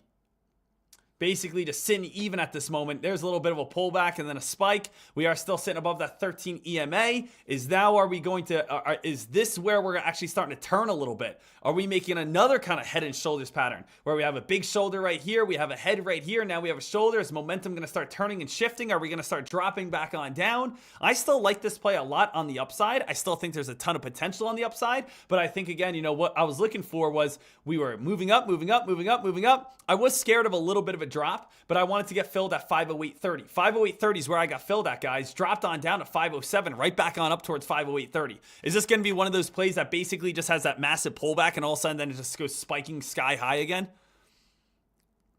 Look at this, guys. Big pullback. Are we starting to spike sky high now? Are we going to start moving ourselves all the way back on up? Are we going to start all of a sudden putting ourselves in on these positions where it's just looking for that next leg?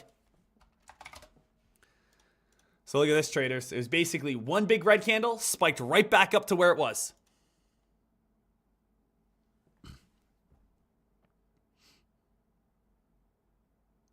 So right now, S&P 500. Watch for a couple little consolidation, and now it's actually working itself right back on up, looking for that next leg. Can we be able to squeeze, spike ourselves back on up? Guys, I got to give this another chance for this next leg. I'm looking for, again, the spike on up towards, again, 509 plus. Be able to see if we can get that nice profit. So I'm back in on this play right now, looking to see if we're going to get that momentum to squeeze ourselves up towards that new high. So I'm in on this play, looking to see if we're going to be able to squeeze ourselves up towards that new high, go on up towards 509. We basically had that huge pullback right there, which got a ton of people out, including myself. And now I'm looking for that next leg to see if we can break through the high of the day of 508.67. So 508.67 is the high of the day area. Currently sitting even on this trade, looking for a break and a rip and a run up towards 509 plus. That's obviously the goal right here. So we are about 10 cents away from a new high of the day. Can we be able to squeeze and get that big time breakout is obviously the question. We also do have this big wedge pattern, which is trying to form at this time as well. So we do have a wedge pattern trying to form and trying to see if we can break out of that high. So let's see, can we get a new high of the day and go up towards 509 next? That's the next question here, team. Looking to see if we could be able to get this spike. Right now I'm up $120 over on this trade. Up $120, guys, trying to get that next leg. Can we squeeze on up here? We got up towards 508.72 so far. Looking to see if we can be able to pop. Currently up $102, $90 right here. Man, we got resistance at the high of the day right now. Lots of resistance at the high of the day. Pre-market high is at 509.20. Remember, we would love to see a squeeze and a spike above 509 if we can get it to basically get our nice gain here. So we got top resistance right here at 509.20, but we have current resistance at that 509.67 mark still holding. So 508.67 still our main resistance line. We're looking to see if we can be able to break through this. Here's 508.67 again, guys, starting to get that next leg. Back up $315. Back up $315 and still having a little bit of trouble. Here we go. Come on now. Yeah. Let's go here. Now we're up $300. Now we're up $400. Now we're going back on up $400. Guys, I'm going to take my gains right here to be smart. Get myself back in the green on the day. Currently up $250. I am getting a little bit nervous of this red line not being able to break, so I'm just going to take my profits and get myself another $300 here. So I just, as you can see, I basically won 800, then I lost 800, and now I'm up $300. So the thing is, I'm happy that I'm, getting in on this trade, but it's also a little nerve-wracking here because I don't know if we're going to be able to get that squeeze. So let's see if we can get that squeeze. Let's see if we can get that pop on up. Let's see if we can get that next leg. So yeah, so if you're saying, Deck, why'd you take your profits for only $300? I don't know if we're going to squeeze this red line. Notice again, we got top resistance, having trouble. Then we hit it once, we hit it twice, we hit it 3 times. We need to pop right now. If you're holding right now, it has to go up to 509 right now. If you go back underneath 508.70, take your profits. Back underneath 508.70, everyone get out. Other than that, keep holding right now for 509 plus. You're above the red line. You're holding well. 509 plus. Get your money right now. But underneath 507, everyone's out. I'm not allowing this to dump on you guys. So right now, team, notice we've had 1 touch, 2 touch, another touch, another touch. I personally would not be holding right now if you can't hold above that 508.70 mark. I would be very distant if you go underneath this red line. And then let me make this even bigger for you guys so you can see it a little bit closer. Notice 1 touch, 2 touch, 3 touch. Well, this is basically our safety net. I would say everyone have a stop loss at this line right here. Do not allow that to go underneath that line. So right now you guys are still good to go. Right now you're looking for 509 plus the squeeze. Come on, get it for the squad. Get it for the squad here. Go 509 plus for the team here. 509 plus. Let it rip. Let it run. Here's 509. Come on, I want 509.20 for you guys to get paid on out. I want 509.20. I want 509.30 for you guys right here. This one again. We are right at 509. Pre-market high from today, 509.20. We should pop 509 here. 509's going. Everyone say goodbye to 509s. I think we're going up to 509.15 for the squad here if you guys want. I have not made your trade yet. I want everyone going green. If that's $800, $1,000, $50, $75, everyone's green. All we've had so far was call contracts. No put contracts at all today. All call contracts. All big profits here. Let's say that 509 break. Come on, get the 509 crack here. I want everyone green on the day. Fuller just made $840. Shout out to you, buddy. Amazing job. Come on, we want that 509 crack here. Come on, get it. Ski says, Dex, small account started, balance of $480. Just made again, just got put myself up over $500 here. Let's go, Ski. So Ski got a small account now today, up over $500. Fuller just made a free $840. Amazing job, and I know a lot of you guys are still holding right now for that 509 break if we can get it. Hig Baby over on TikTok just made $184. Let's go! Traders, this is your game plan for anyone that's in right now. A red line. Okay, I'm going to make this easy for you guys. Red line is where you guys all get out. If you're in right now, if you go down to that red line, you are out. I say this because I don't want anyone to get dumped on. Does this make sense? If you hit that red line, you are out of this play. Because my biggest fear is that it's going to crash all the way back down to the purple line and you're going to end up taking a loss. As long as you're in right now, keep on holding for 509 break. I want every single person here today to finish in the green. Every single person here today on calls to be able to make money. I don't care if you guys bought on our first entry at 507. I don't care if you bought at 508. I don't care if you got in our last entry at 508.60. I want every person here in the green. And if it breaks 509, every single person should be in the green. Deck, I made $30 on only one contract. Amazing. Love that. Come on. I want to make sure. I want to guarantee that everyone's in the green today. I probably assume that most of us is in the green, but I want to guarantee that everyone's in the green. And I know if we break 509, that's going to be 99% are going to be in the green. As long as it does not break this red line, you guys are still holding. So, Deck, what is that red line? Red line right now is still that 508.65-ish mark. 508, 69 mark. So, come on. I want the 509 break to just guarantee that everyone's making money today. Come on, here we go.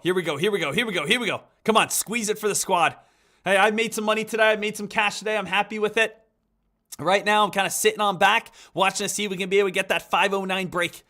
509 squeeze, 509 rip, 509 run if we can get it. We're so close to getting it. Still, though, remember, have a stop loss. Be willing to get out if this play does fall. Guys, starting to get a little weaker. Remember, here's that little weakness. We got to see 509 break to run on up towards the pre-market highs of 509.20. Traders, I would be out on this play if I were still holding. We had a 509 touch, but right now, team, I would 100% be out because I would not want anyone to, again, be getting caught up if this dumps underneath 508.50 or so. If we do break 509 and we start running on up, sure, I'll jump in on another one or two contracts, see if this thing can squeeze itself on up. Deck, can you trade a small contract? Sure, I'll trade a small contract. So let's do this, guys. I will do a contract that's underneath $500. So next trade I do, I'll do a contract that's underneath $500. Does that sound fair? So if we can come back on up towards 509, I'll do a contract that costs less than $500, and we'll see how much money I can make from it. Right now, bouncing basically where I see that support line. Congratulations, everyone, so far today. Congratulations, everyone, being able to make some money. Congratulations. We got Taff. Taff saying, Deck, I made $890 today. Shout out to you, Taff. $890 in profit. Shout out to you, buddy. Amazing work. Pasta Boy has been able to make $1,600 today. Ratata, ratata, ratata. Shout out to you, buddy. All right, guys, I made a deal with you. Here we go. SPY's starting to move itself on up. I'm going to do a contract that costs less than $500, and let's see how much money I can make here. So again, less than $500 costs $380 right here, okay? $380. I think we are going to snap that 509 mark here pretty soon. I'm going to give it a chance. Less than $500. Let's see how much money I can make. So this contract cost me, what, $360 total. It's still getting rejected at 509 though. So this contract cost me $360. Let's see if I can be able to make $100 from only $300. Let's see if we can be able to make this happen. This is basically me looking to see if we can break through that 509 mark, though. If we can snap that 509 mark, go right up to 509.20. Oh, baby, oh, baby, oh, baby, oh, baby, oh, baby. Let's see if we can do it here, team. I'm trying to get everyone paid here today. But we know that 509 break is what we have to get. Now, how many people, guys, how many people are on the dark side right now? How many people are keeping their mouths shut at this moment and saying, Deck, I have puts at 509 since we can't break it? I know there's a couple rats in here. There's a couple rats in here at this time saying, oh, Deck, I'm going against everyone here. I don't think we're going to break 509, which I definitely understand. I just have a small fun contract here. I want to see how much money I can make off of less than $500 if we can crack 509. So traders, right now, little heads on up. Best entry price, 508.60. Worst entry price would be right at 509. Break of 509, next leg on up. Crack of 508.60, next leg on down. So I'm just giving everyone that heads on up on what you guys can see. You basically can tell where our channel is at this moment. You know that we are in between 509 and we are in between 508.60. That is what we're in between at this moment. This channel, if we do crack, we're going back on down to the purple line. Little heads up for you guys. Right now, we do have some weakness, though. Right now, weakness is here. I'm doing a fun, small trade, guys. This is not like a huge trade by any means. This is a fun, small trade to see how much money I can make if we crack 509. So that's it, guys. We're getting a little bit weaker. Be careful, guys. Sell-off starting to happen. I'm going to get out of this play. No reason for me to hold on to this. I was trying to do a little fun trade for you guys, but I'm also, again, not going to gamble and just end up, taking any sort of random loss by any sort of means. So, guys, it is, again, going underneath that line. Next area would be a bounce play all the way back on down towards 508. All right, traders. Hey, amazing job, amazing work. No more trades. No more nothing here, team. No more anything for anyone at this moment. No more trades, no more nothing at this time. So we are all set right there, all good. Congratulations. Deck, that last trade you jumped in wasn't a good entry. Guys, I was just doing that to see, because people were saying, hey, go underneath $500 and see how much money you can make. If I wanted to do a good trade, I'm doing 4, 5, 6 contracts. I'm putting in $3, $4, $5,000, not $300. So I was just kind of gambling a little bit on that last one, just having a little fun to see how much money I could make if we broke through 509. So again, I just want to kind of have a little fun there. But I know, again, there are some people right now that are definitely doing some put contracts. Put contracts and saying, okay, don't break 509. 509 is my stop loss. Deck, thank you so much. First trade of the day was just perfect for me. Hey, shout out to you. Shout out to everyone that's been getting involved on our trades today. Today, guys, another green day. Free money here, baby. That's what we like. Getting a couple tweets out here. What do we got? I Get Trades jumped in over on some Peloton here after this video. Okay, I Get Trades. I like it. If you guys are making some great gains, if you guys are making some great profits, you guys are having some fun today, make sure you guys hit me on up over on Twitter, over on TikTok, over on StockTwits. Guys, put contracts are when you crack the red line, 508.50 or so. You're going to fall on down towards 508.20. So if you're doing put contracts, your target is the purple line, 508.20. Top resistance is 509, which we have not been able to break. It does look like you're going to get the drop off down. It does look like a crack's going to happen. It shows weakness. We're fading down. We're starting to crack. I would not be surprised if all of a sudden a ton of stop losses hit and we see a big red candle all the way down to 508.20 if anyone is on put contracts at this moment. So we have tried to break 509. We tried to break 509. We tried to break 509. And now again, you can see here comes the put contracts back on down, which is why, again, I have that red line, so no one is still holding these plays. Remember, guys, we're here to have fun. We're here to make money. We're here to make cash. But I'm going to tell you exactly where stocks are going to sell off. And if you don't listen to that, you're going to end up taking big losses. I'm going to tell you where stocks look like they have the best chance of popping and spiking. And I'm going to tell you where stocks look like they have the best chance of dumping and selling off. So the thing is, if you're on calls and you're saying, no, Deck, I want to keep on holding, and you're being emotional and you're being greedy and you won't accept a loss, you're not only going to take a loss, you're going to take even a bigger loss than what you want because you don't listen. Same exact thing, guys, if you're saying to yourself, hey, you know what? I want to jump in on this play. I'm holding and hoping and holding and hoping. That's where your account's going to end up taking the biggest hits. I want you guys to crush it. I want you guys to make money. I want you guys to absolutely do the best that you can possibly be. But I'm here to only help you, not to hold you back, to push you forward. That's what I want. Right now, team, we'll see if you guys can still get that 509 break eventually. 509 break. But you know what I'm happy about, guys? Awesome, awesome day. Awesome, awesome day. Hashtag Free Weekend Friday! Hashtag Free Weekend Friday, babies! Love it! Love it!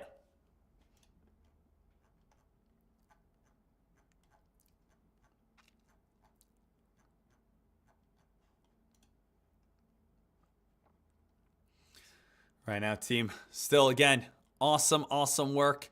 Gonna give this day maybe about 5 more minutes on our Friday, see what we got.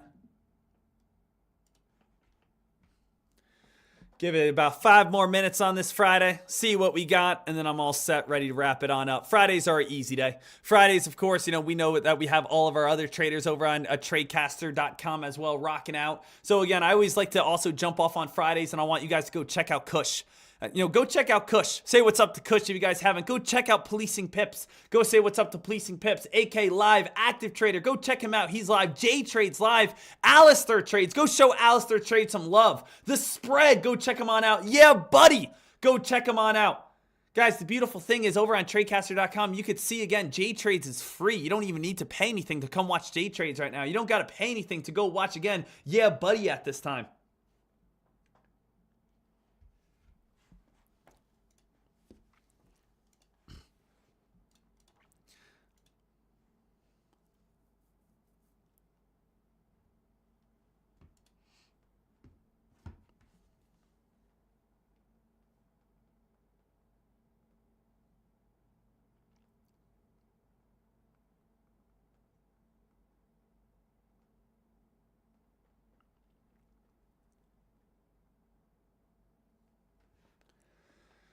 Right now, still watching.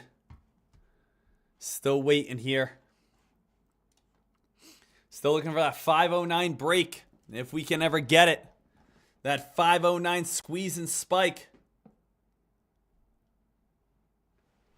And guys, I do everything live over on tradecaster.com. This is where I'm live every single day. So make sure you guys come on over. Next week here, trader, or not next week, 2 weeks, excuse me. 2 weeks. I'm teaching you everything. I'm literally just going to teach you everything in the secrets, okay, for shorting. Like, I am not making millions of dollars right now. I'm not, but I have before. And how did I do this before? How did I make, again, as you guys can see, $570,000, $61,000 in a month, $4,000 in a day? Short stocks. If every single person here is making money today, which is great and awesome, I love that. But if you guys want to make big money, if you guys want to make like this type of money, $570,000, $61,000 on a month, you want to short, okay? So in 2 weeks on TradeCaster, I'm going to go over everything you need to know.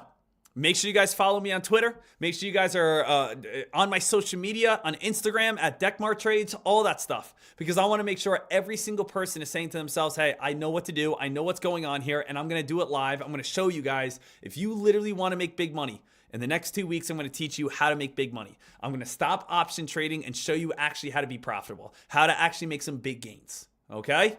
So let's get ready to go there. Let's get ready to get after it. Bunny says, Deck, thank you. Locked in $800 on the SPX trade today. Let's go, Bunny. Let's go. Go B-Rabbit. B-Rabbit. Go B-Rabbit. Oh, man. We're about to have a move, though. We got to see what's going to happen on this wedge. Everyone see this little triangle? Everyone have this nice little triangle right here? So the SPY getting tighter and tighter and tighter and tighter and tighter. Watching to see where the SPY is going to be heading. Watching to see where this move's going to be heading here. B-Rabbit. I do got a friend named Cheddar Bob who shoots himself in the leg with the same gun. I did get jumped, but I'll 6 you jumps! Excuse me. Yeah. I do live in a trailer park with my mom who is a gun. S&P 500 team.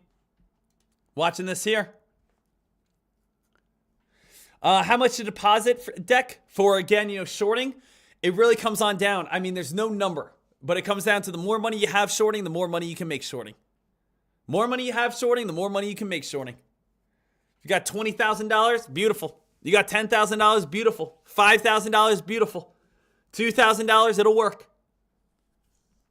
But more money you have shorting, the better. And even if you don't have any money, at least learn the secrets. Learn how to do it. Learn how much money you can make. Understand how much money you can make. Guys, look at the wedge right now. I'm going to wait. I want to give all the other streamers a chance here to obviously, be able to crush it and have you guys go watch them. But at the same time, let's see what this wedge does. Let's see what this wedge does. Let's see if this wedge is going to break or not.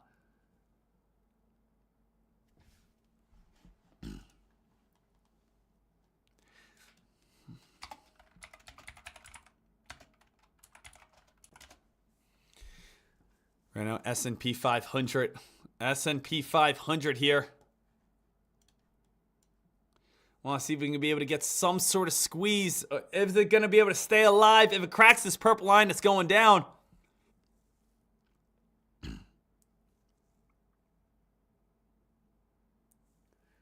SPY here. SPY at this moment. Guys, SPY is starting to crack. Guys, SPY getting a little bit of the crack underneath the line. Guys, SPY, you might get a little sell-off all the way down towards 508 here soon. You are underneath the trend line. You are now on bearish opportunity. It is now the bearish side at this moment. It is still on the bearish side at this time. Go! Go! Go! Go!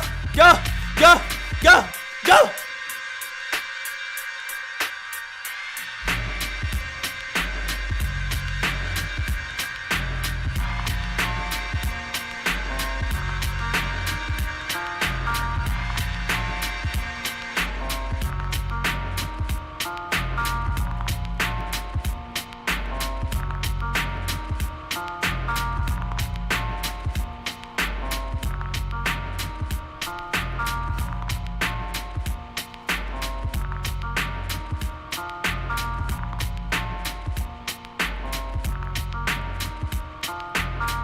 Yada, yada, yada, yada, yada, yada, yada.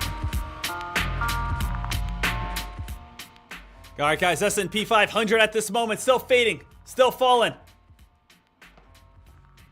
Guys, all right, guys, going from the bullish side to the bearish side. Still that weakness. Everyone can clearly see here, right? Everyone can clearly see why we're falling, correct? It's not anything crazy. It's not anything like wild. Traders, this is another opportunity for you to be able to enjoy your profits on the day. Look at this. Hold on. Let's just go to this side is bullish. So if you guys did not make money yet today, somehow, some reason, some way, if you are saying, Deck, I didn't make any money yet today, here is your other opportunity to make money. Literally, it's just giving you money here. Right? So all this is you can see exactly where you go from the bullish side to the bearish side. You can see where everyone is turning. You can see where we're dropping. You can see where the sell-off is because of the trend line. The trend line, as long as the trend line holds, you are good to continue to hold. But once the trend line sells on off, it's pretty much over with. So that's why I love trading trend lines so much. Trend lines just basically give us the answers.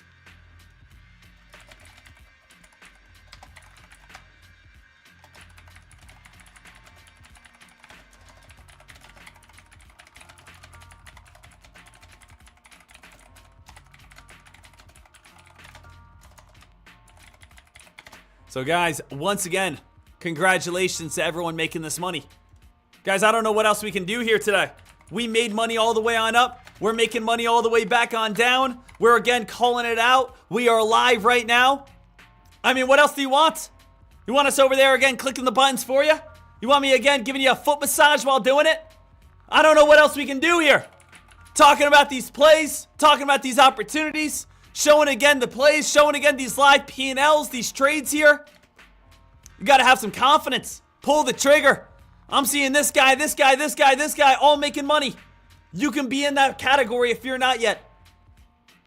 So traders, absolutely amazing job, absolutely amazing work, absolutely incredible from everyone here that has joined us over on this day. And that little sell-off right there, that's going to be it for me at this time.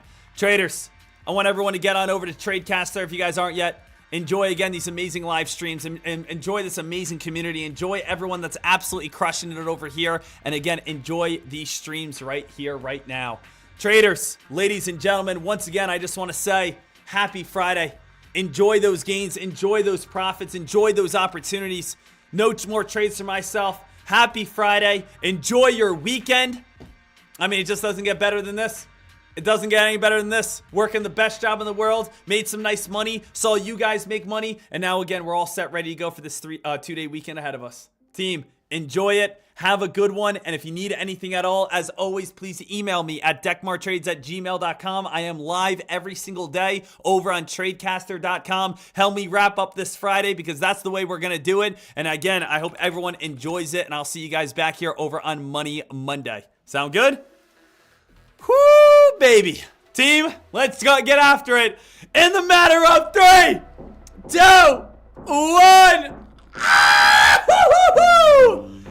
Baby, enjoy your weekend, enjoy your time, enjoy your night. Have again that profits, enjoy those gains. Make sure you guys follow, click that subscribe button, thumbs on up. See you guys later. Enjoy your weekend. Love you, team.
I can guarantee that you will become a millionaire if you follow this strategy. That's a pretty bold statement for me to say, isn't it? That's a pretty bold claim for me to say. That I can guarantee over time, if you follow this strategy, you will be profitable. You will be successful. You will be able to generate thousands to hundreds of thousands to potentially millions of dollars in the market. And what that is, it comes on down to your entry, your stop loss, your target. If you know where to buy in, you are already ahead of the curve. On top of that, all you have to do is be willing to set a stop loss. We know when we take a look at the S&P 500 here, that every single time we have hit this purple line, we hit the purple line, we fall. We hit the purple line, we fall. We hit the purple line, we fall. We hit the purple line, we fall. We broke the purple line slightly, we fall. We hit the purple line. So let's do an example here. What would be the smartest move that you could possibly do on the S&P 500 right now at this moment? The smartest move that you could possibly do is say, hey, Deck, I'm going to look for a put contract somewhere in this region. I'm going to look for a put contract and a fall coming on up within the next few moments. And the smartest thing that you can do is set a stop loss and saying, if it doesn't work out, I'm going to get out of this play. Let me ask you right now, this is why you're not a millionaire. This is why you are not successful in stock trading. This is why you are not profitable. Because while you jumped in, let's say at the purple line, and now it's starting to get a little bit higher, are you out already? You have a stop loss? Are you completely done with this play? No, Deck, I'm not. I kept on holding. I still am holding. I'm hoping that it drops. I'm hoping that it reverses. If you place a stop loss on every single stock where you are allowing yourself to lose the minimum and to win the maximum, you will be successful in this game. So what this means is if you jump in at the price of 503.75, and let's say you have a stop loss at the price of 503.90, you are allowing yourself to lose 15 cents for a possible massive sell-off all the way back on down towards these bottoms and towards these lows. How great is that? I am risking 15 cents for me to possibly make a $1.50 move. Risking 50 cents for me to possibly make a $2 drop. I am losing the minimum to win the maximum. But the issue is, whenever we do start losing, traders say, okay, give it a little bit more time. Okay, let me hold a little bit longer. And we don't lose 15 cents, do we? Sometimes we lose a whole dollar. Sometimes we lose $2. Sometimes we hold $5. Sometimes we just keep on holding and say it'll come down at some point. Screw it, right? That's not how to be successful. That's not how for us to be able to make money. If we can always discover where support's at and where resistance is at, and we can jump in at that play, the hard part's done. The hardest part is figuring out the entry on the market. The hardest part is for us to say, where are we going to reverse at? Stock trading is all about reversals. And if you can figure out that we have top resistance, top resistance, top resistance, top resistance, hey, there's a great chance that we're going to fall at this area. Let me buy in and let me place a stop loss so I can lose the minimum, and now I can win the maximum. Guess what? I'm going to be successful. The issue is, guess what happens, guys, is that we hold and we hold through breakouts and we get massive crushes against us. The other issue is that we say, okay, Deck, I'm looking for a breakout. Hey, if you want to look for this thing to spike on up, I'm not opposed to that in any sort of way either. But what I want you guys to understand is here's your support line. If you jump in on this play for the break of the purple line, 503.75, you have a stop loss at 503.50 because it bounced off 503.50, bounced off 503.50, bounced off 503.50, and then guess what happens? We now cracked 503.50. We are allowing ourselves to win all the way up to the VWAP, and we lose 15 cents. But we can't be holding it if it's all the way down to 503.15, now saying, I hope it goes back on up. If you can study day in and day out, how can I figure out where support and resistance is? You already have the hard part done. Then whenever you do a put contract, you always put a stop loss right above your entry so you could be able to make all the money on down. And if you do a call contract or you buy shares, you do a stop loss right under your entry for this to be able to spike on up. And if you do this every single trade from this point on, you will win more than you lose. And if you're saying to yourself, no, Deck, every time I jump into a play, I lose automatically. Well, that just means you have bad entry. You're not at support and resistance. And you're saying, oh, no, Deck, every single time I jump in on a play, I keep losing more than I win. Impossible. You can't lose more than you win. You are setting your stop loss so you can only win more than you lose. One win should make back 3 losses. One win should always put yourself back to even, put yourself up into the green. So if we study support and resistance, we already have a higher win rate because we are going to be having great entries and exits. Then on top of that, if we actually set stop losses with minimal risk and maximum reward, that is where we are now going to see our profit grow. So we could win 80% of the time, but if we only take profits when we're up $2 and lose $200, our account is never going to be successful. So we are now having great entries, and now we're maximizing our reward. So every great trade now is going to be 2, 3, 4 times our loss. And if we do this consistently, we're going to throw in some losers, but guess what? We're going to have so many more winners. And all of these winners are going to be 10 times, 20 times, 30 times bigger. And that's where our account is going to be able to grow. So the S&P 500 right here is a perfect example of that, where we have minimal risk and when we have maximum reward. Follow this strategy and you are going to be able to make it in the stock market.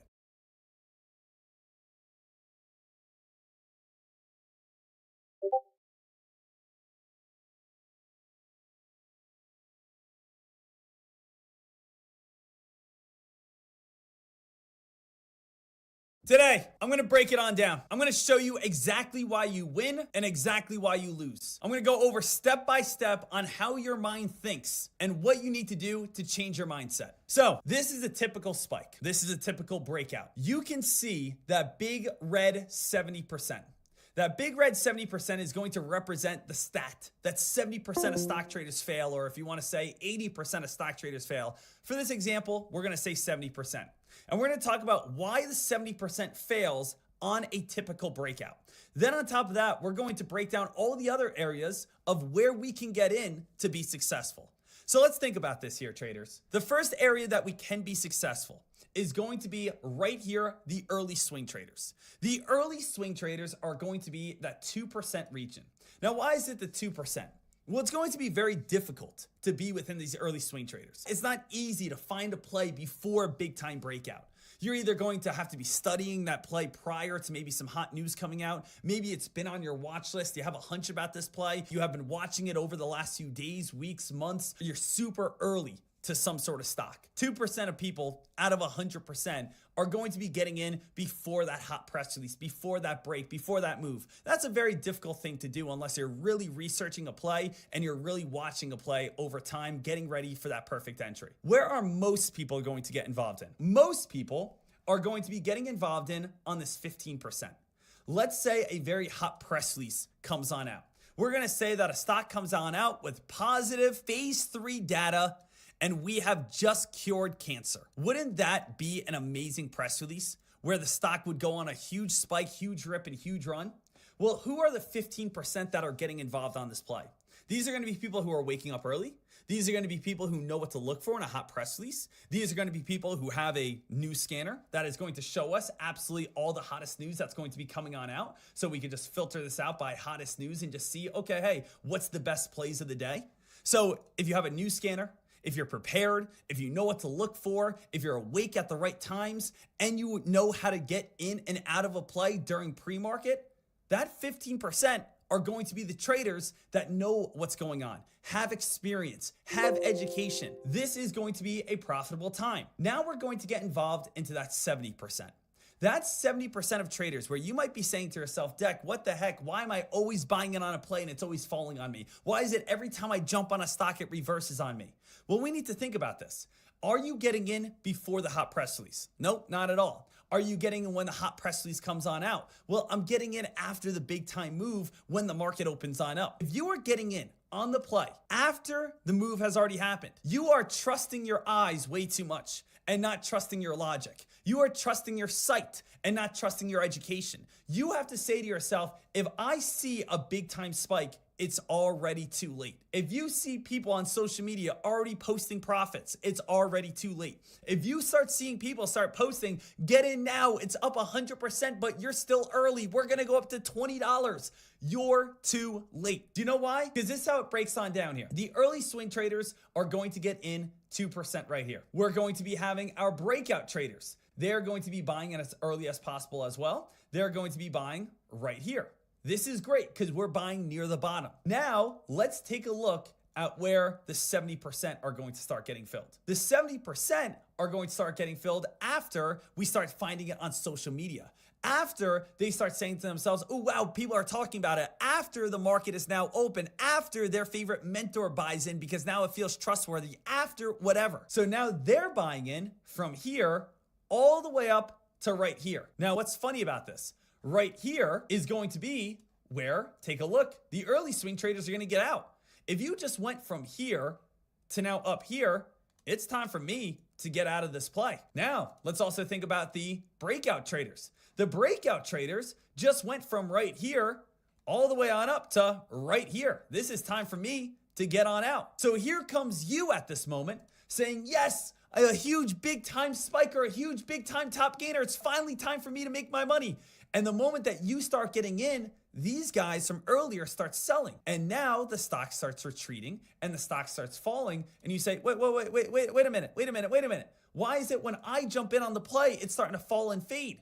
Well, team, I'm going to tell you right now, if you are jumping into a play and it is starting to fall and fade on you, it is because you are in that top 70%. The 70% of losers, the 70% that is not in early, the 70% that is waiting too long, the 70% that is being too hesitant, the 70% that's not waking on up, the 70% that doesn't have an education, the 70% that doesn't have experience. If you are not in early, you will be sold off at. I said this earlier here, traders, but Wall Street does not care about you. Don't get offended. They don't care about me either. They want to make as much money as they can. They are greedy sharks, and all they want to do is make as much money as they possibly can. That's what Wall Street traders want. They don't care if they take it from your grandma. They don't care if they take it from your niece. They don't care if they take it from you. They want to take your money. And how are they going to do that? By getting in before the spike and the rip. And then when the rip happens, retail traders that just download Robinhood or whatnot say, ooh, this stock's spiking, I'm going to buy it. And when you're buying into your play, you are buying into these traders' shares that are selling them to you at the very tippity top, which is now momentum starting to turn. Stock trading is almost a game of opposites. When you see a monster spike, do not buy it, short it. When you see a monster dump, do not short it, buy it. But that's where you have to change your education. That's where you have to change your mindset. Because guess what's now happening at this point? You're now saying to yourself, this is unbelievable. I can't believe when I jump in on this play is when it's starting to fall on down. Adding to that momentum is now you see people starting to say, hey, let me jump in and start shorting. I see that we have this big upper shadow right here, right? We have this big upper shadow at this very top. I'm going to start shorting. And now this 10% of traders, they start jumping in and betting against it. Isn't this crazy to think about? The moment that you jumped in on this play is the moment that the 2% of traders start selling, the 15% of traders start selling, and now the 10% of shorters start jumping in on this play. So the moment you jumped in, everything starts going against you buying in at the very tippity top. Pretty nuts to think about. So now you say to yourself, oh, I can't believe this. Guess what? I have to start getting out of this play now. So now you start getting out of this play way down here. The blue traders got out up here. Green traders, the breakout traders got out at the top. And now you are buying at the bottom. Now, you guys ready for this? How many people have had this happen to them before? So we start getting an idea of what we're looking for. You jumped in on this play right here at the top because this is where you feel confident after the spike. Now you start getting out right here. You start getting out right here. And the shorters also start covering their position in this area because we just had a pullback. And now get ready for, guess what? The dip buyers to start moving on in. And as the dip buyers start moving on in, finding an old bottom off of the old support line, this is where you start going ballistic. This is where traders say, I can't believe this. This can't work out any worse for me. I bought in on the play. Guess what happened? It went the other way. The moment it starts going the other way, I get out of my position. I get out of my position, and then now guess what happens? Now it's starting to go back on up. And you're saying, this is ridiculous. I'm not going to chase this. I'm not going to buy at the very tippity top again. I refuse. I'm not going to do that. But now the dip buyers are in. And now guess what happens? We start breaking on out. And now we start seeing, of course, the breakout traders start moving back in here. Breakout traders start moving on in. Guess what happens? I can't believe this. It's spiking all the way back up to the high. It's spiking. Why did I get out of this play? I'm jumping back in on it. I'm jumping back in on this. And then guess what? You jump back in. Dip buyers are now ready to take profits right here. Breakout traders take profits as well. They're good if they got a little bit of gains right here. And you're saying, I cannot understand what's happening. Every time I jump in on a play, I jump in here, I lose down here. I jump in here, I lose here. I'm done with this play. I'm done with this play. This makes no sense to me. I'm over it. Moments later, as you guys realize, so what happens? It's the circle of life. Breakout traders start moving in, early swing traders, and it happens over and over and over again. Think about right now, who here says that I am describing their trading career? I think we've all been part of it at some point, but who here is saying, Deck, you are describing my trading career to a T. I am buying in, I lose. I get out, the stock goes up. I hold longer, the stock goes down even farther. We are basically playing a game of ring around the rosy when you're just the free ATM machine paying us all out. That's what it is for experienced traders. Experienced traders love when we have new traders in the market. You know why? Because they're just giving us all the money. That's all it is. That's the sad reality of it, guys. That all new traders are is they say, oh, everyone's buying this play? Here, I'm going to buy shares, which are just paying out traders from the earlier positions. I don't want you in that, which is why you're watching this lesson right now. I don't want you in that. So I will tell you right now to stop being in that 70%. Oh, Deck, thanks. Thanks for telling me to stop being in the 70%, but how? How do I get out of that 70%? Well, traders, that's why I teach you. That's why I'm here. That's why we have a 250-hour video library over on Tradecaster, teaching you literally everything you need to know. 2023 bootcamp. We have lessons on level 2, lessons on shorting, lessons on candlesticks, lessons on indicators, lessons on support and trend lines, lessons on how to buy in pre-market and after hours, making sure that you know exactly what to be doing at all times, coming out on top. It's crucial that you guys realize this. But if we have to take a little crash course right now, breaking it on down, as I stated before, very tough to be in this 2% region. Very tough right here to be in that 2% area. But if we start seeing a stock move on up, we always want to be able to recognize where we're at. We know that we are getting this U-shaped breakout pattern. U-shaped breakout pattern, guess where the big buying volume moves in? At the break of this resistance line. You either, I know, very difficult to be right here, but every single trader can be right here in this 15%. You just have to know the U-shaped breakout pattern, break of resistance. This is where buying volume comes on in. Pull the trigger. Jump in here. If you wait and move on from it. If you see that we are now going from the price of $5 to now up to the price of $15, unfortunately, you're too late. And that's okay. Guess what? There's going to be a million other breakouts.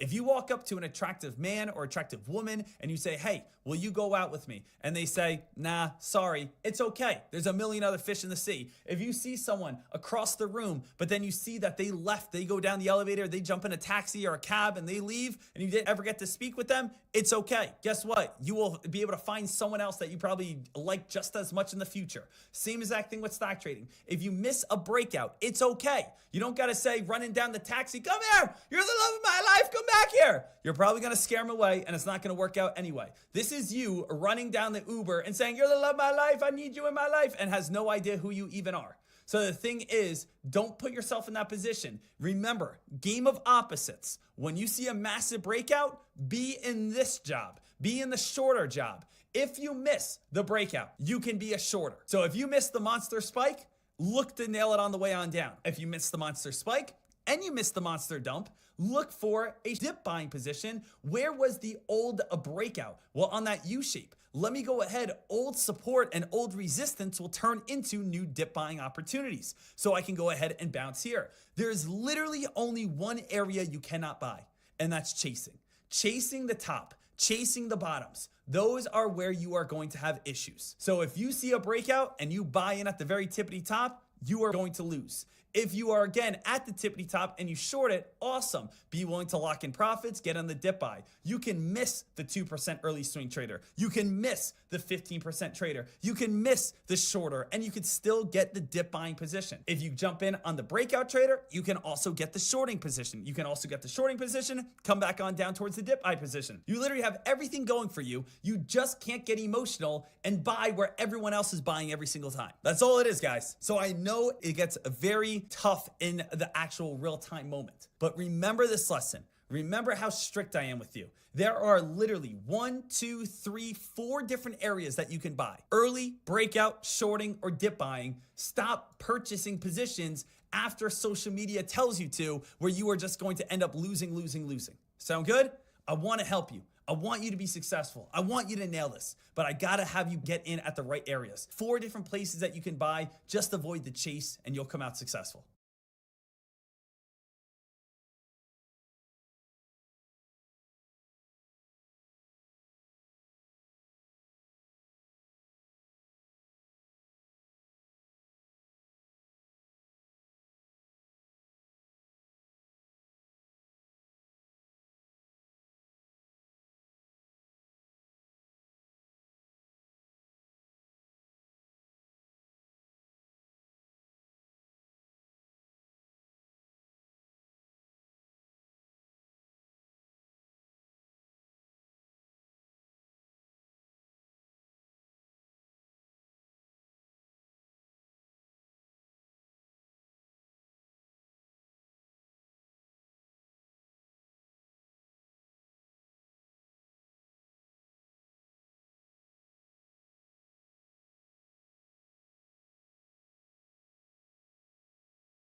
Finviz. We are going to show you every single strategy. We are going to show you step by step the filters to use to be able to find the best and most profitable stocks for you. If you're a breakout trader, if you're a shorter, if you're a swing trader, if you're a long-term investor, we want to be going over the different ways for free that you can find the best plays possible that are going to match your trading strategy. If you guys do not know finviz.com, it's a great and extremely popular website that so many traders use, so many investors use, because you don't have to spend a single dime, and every single day you can see what are the top gainers, what are the top losers, stocks that are hitting new lows, stocks that are hitting new highs. When I first started stock trading, I basically was on Finviz all the time, always writing down top gainers and top losers. And as I got more experienced, I was able to find different plays that were fitting my strategy just by using the screener, which is 100% free. So what do we have here? Well, the first thing I want you guys to recognize is that we do have 9,497 stocks in the stock market. Whoa. If we want to think about this, we are now asking ourselves, what play, what stock right here is going to be the best top gainer out of 9,497? So the analogy that I always like to think about is, let's think of, we have 9,497 marbles in a bag, and all of these marbles are red, but there is one blue marble. What are the odds that you are going to put your hand into this bag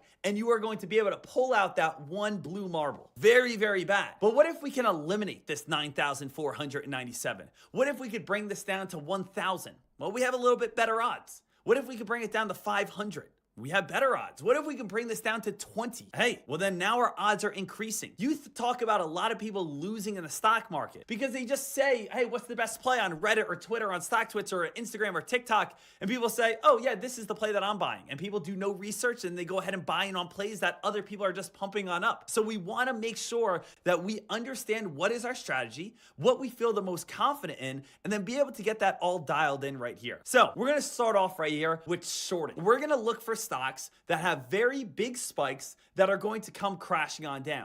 This could also be for traders that are looking for put contracts. You might have to change your price a little bit if you guys want put contracts or if you want shorts, but let's think about the best way for us to be able to make money by betting against the play. How can I find that scanner? So what we're going to be looking for is, first things first, we're going to click all. After we click all, we are going to be going over and looking at each one of these categories. You can see all of these categories are going to give us a different answer to be able to find our strategy. So what we have starting on off is, I always like to go from change from the open. Change from the open, I want to go up because I want to see stocks that are starting to become overbought. I want to be looking for plays that are going higher and higher and higher that are now going to be great reversals on down. So change from the open, up. If you want to look for some sort of pattern, you can, and there are so many different things that obviously we want to be on top of, but I like to see change from the open up. Relative volume. The relative volume is the ratio between current volume and 3-month average. I like to see that we have some sort of volume, some sort of attention. I don't ever like trading a stock that's dead. I want to trade a stock that has movement. So I am going to go at least over 1. Right? I want to see some stocks that have some sort of hype behind them. And you know what's already so crazy? I have stocks that are moving up today that have over 1 times its average volume, and we are already down to 530 stocks. So remember our marble? We are now getting rid of over 9,000 different options, and we only have 500 options available for us to actually find here. That's beautiful, and that's absolutely great. So let's see what else we have. We have performance. We want to see, what is our performance? Well, we know that stocks that are up big, right, are going to be stocks that are going to be able to reverse big. So I want to say today it's going to be up over 5%. Now, this is going to be depending if you are a option trader or if you are a penny stock trader. If you are a penny stock trader, you might want to be looking for stocks that are up very big. You know, stocks that are up this week that are up over 30, 50%, because those are going to get much bigger returns in a quicker amount of time. If you're an option trader, you might want to be doing something a little bit smaller. You know, today just up in general, or maybe only up 1%, 2%. So let's just go today up as well. We can also take a look at a couple different columns, and we could say price. We want to be thinking about, what price do we usually look for? Remember, we're looking for prices that are going to be for options, maybe a little bit more expensive, or penny stocks. We are going to be looking for something within our price range. So if you do have a very tiny account and we want to be looking for something that's underneath $15, let's just do that, and we're kind of go with the penny stock, and then we can also look for an option one as well. We also are going to want to be looking for the RSI. The RSI is going to show us stocks that are considered overbought.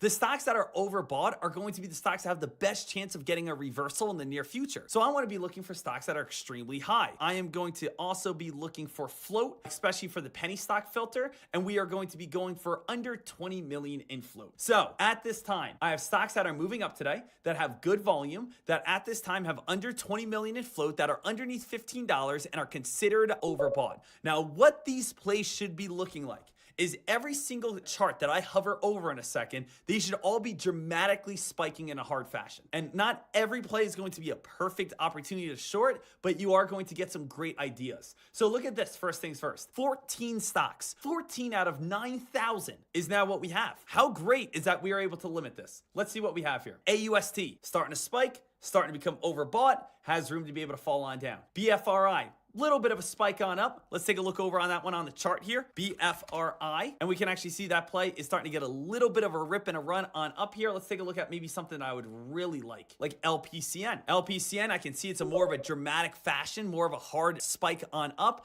Definitely has room to be able to fall back on down. LPCN, very hard spike, very hard move right here. We'll see if this one can start getting, a possible fade on off in the near future. LSF right now. LSF, that's another one that has gone up on a very hard fashion. Very nice spike, very nice rip, very nice run, has room to be able to fall back on down.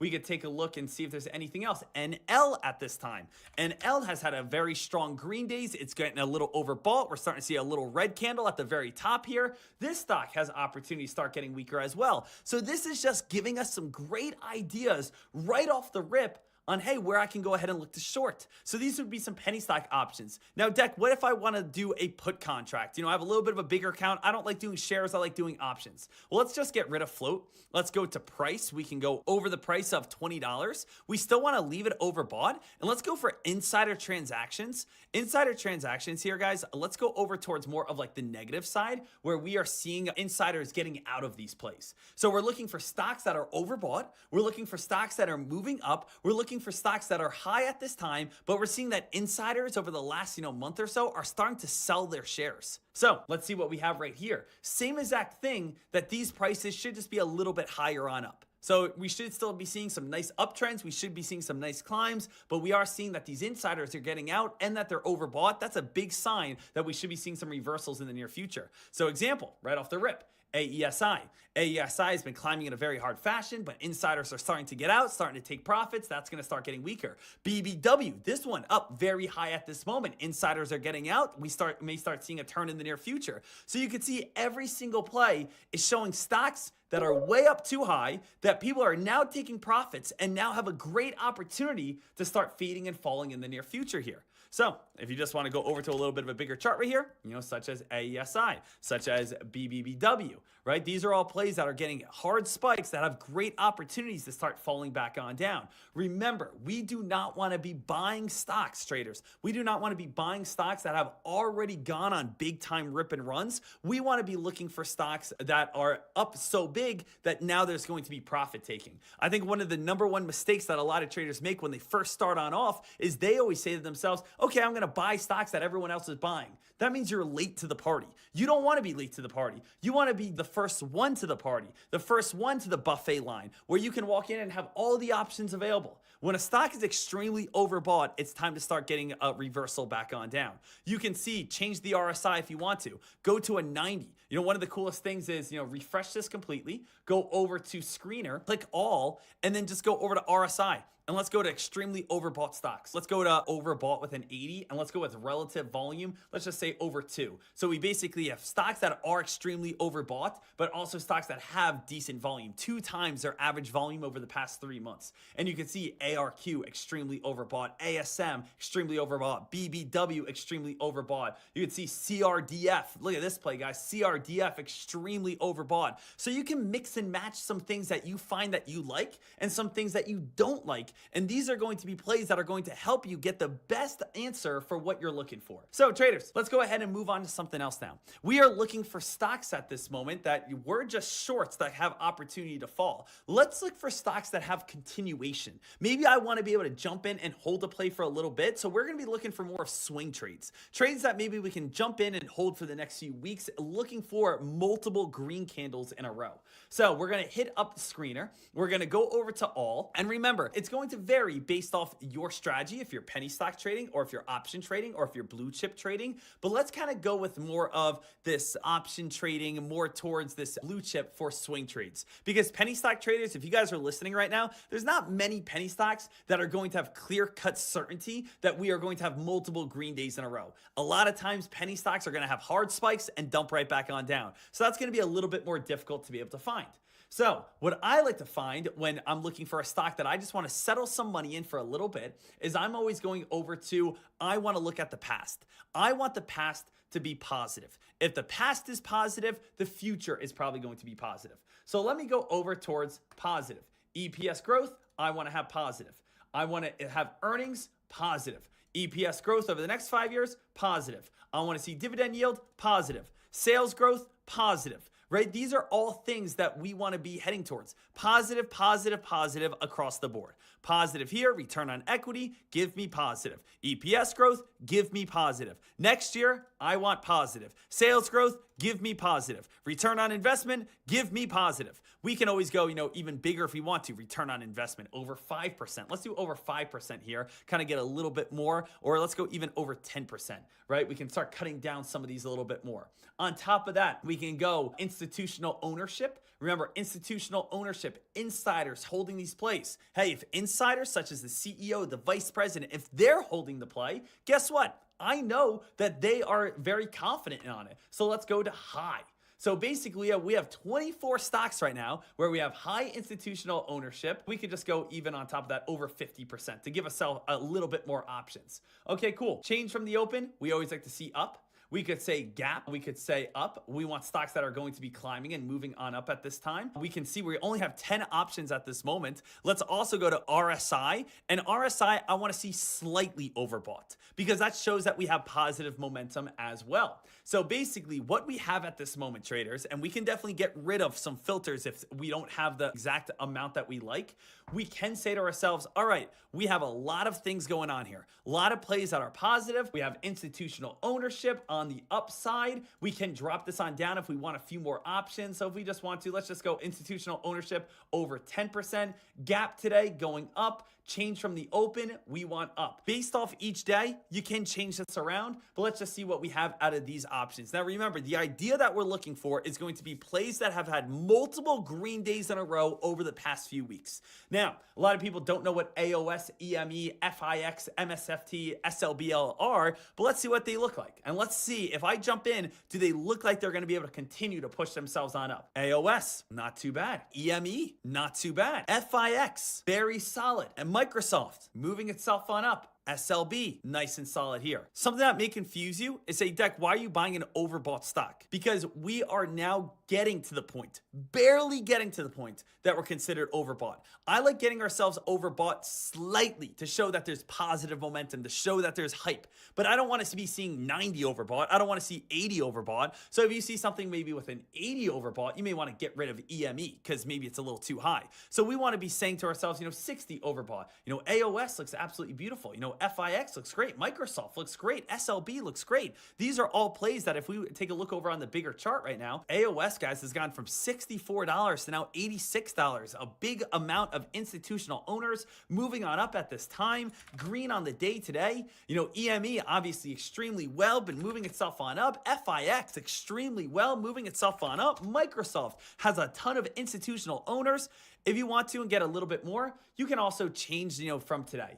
Gap up today, you don't need any. Change from today, you can again add yourself a little bit more options. And we know that there are going to be some great plays out there as well that might just be having a little bit of a red day today as the market fell today. So you could see, look at all these great options, guys. Look how many stocks are just slowly moving themselves on up. I mean, every single play is exactly what we're looking for. Hey, if I jump in for the next week straight, I'm going to have a nice steady climb over these plays here. So let's just go over again some of the top ones we're seeing. CL, beautiful. If I jump in over the next week, this is an easy ATM machine.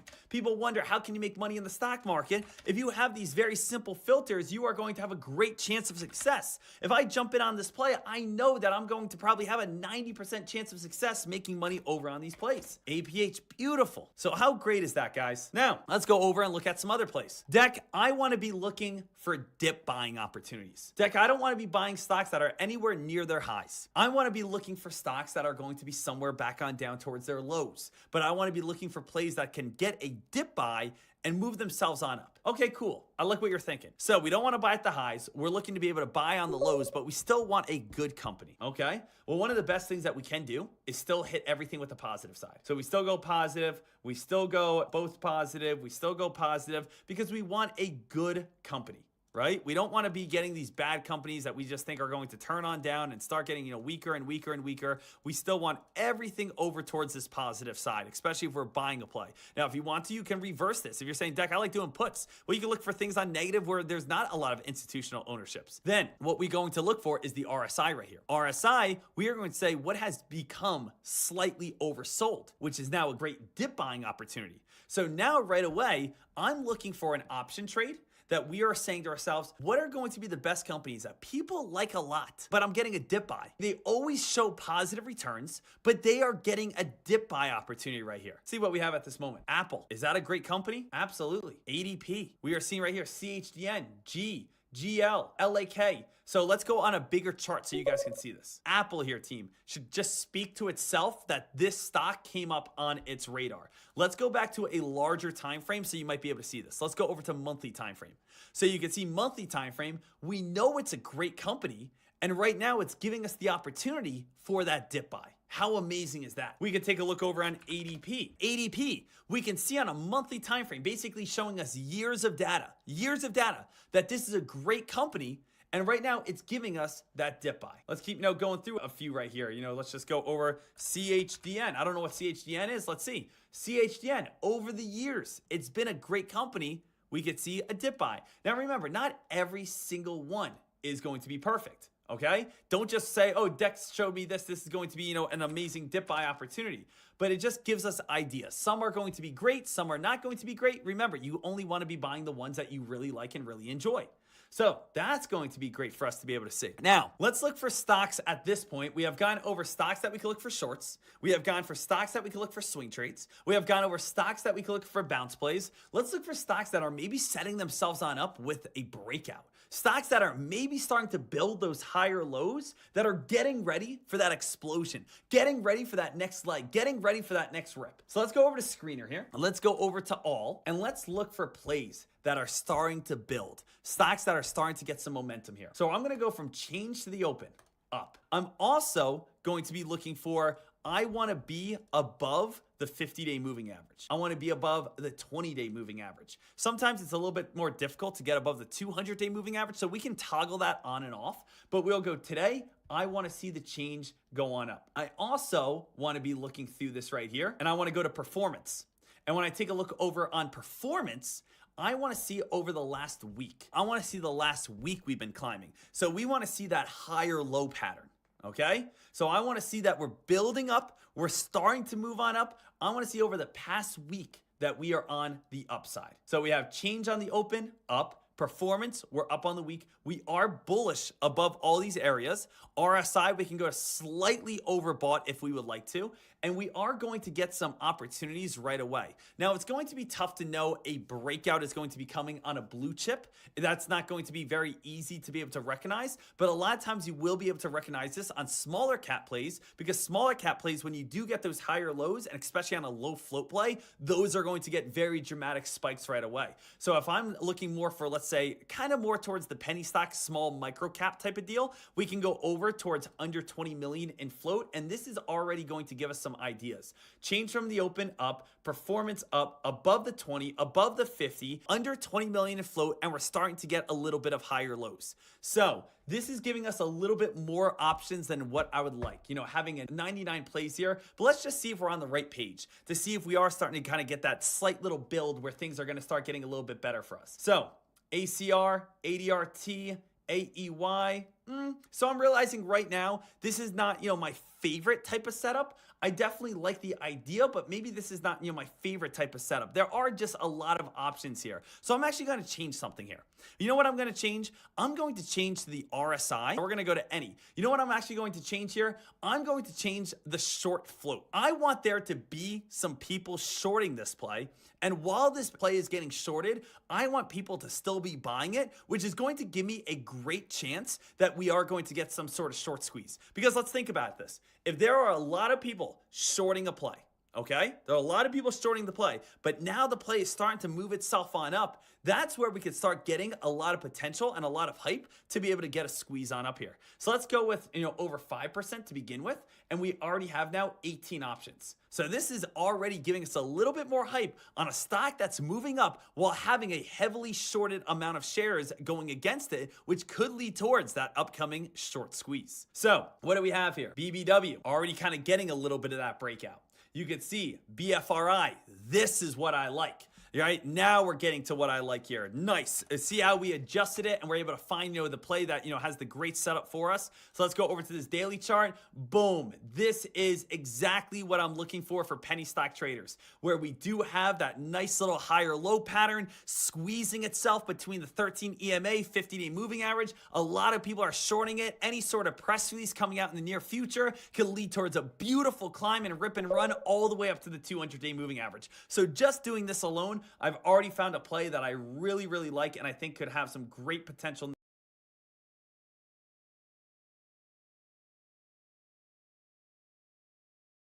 How can someone turn $5,000 into over $100,000? That's the question that's on everyone's mind. How can we be able to take a very small amount of money and be able to double it, triple it, quintuple it? How are we able to grow it in such a substantial amount in such a quick amount of time? Is that even possible? Because we see people, it seems like on Reddit and Wall Street Bets, that turn $5,000 into $50,000 and turn that $50,000 into $5 million, that $5 million into $55 million. How do people do that? Now, the thing is, I want to give you those answers, but we have to go over how options actually work for you to get a full understanding of this. So let's break this on down. I posted this over on my Twitter. Make sure you guys go check this on out, but let's read this together. It says, okay, option traders, I'm going to break down the way you should trade for consistent money and the way you can trade for YOLO bets. Now, these YOLO bets are not what I recommend. Yes, you can change your life, but changing your life could be for the better or for the worse if you guys do some YOLO bets. But let's talk about it all. So really, when you are talking about options, you only need to know these two things when it comes on down to making a lot of money. And that is going to be your strike price and your expiration. So once you learn these two components of option trading, you will figure out how to make big money. Number one is strike price. The easy way to think of this is the price you want to get to. When you set a strike price, this is your target. You want to get to the strike price and get above the strike price. So the farther out your strike price, the riskier your trade will be. The closer your strike price, the safer your trade will be. So far out of the money, which means you're very far away from your strike price,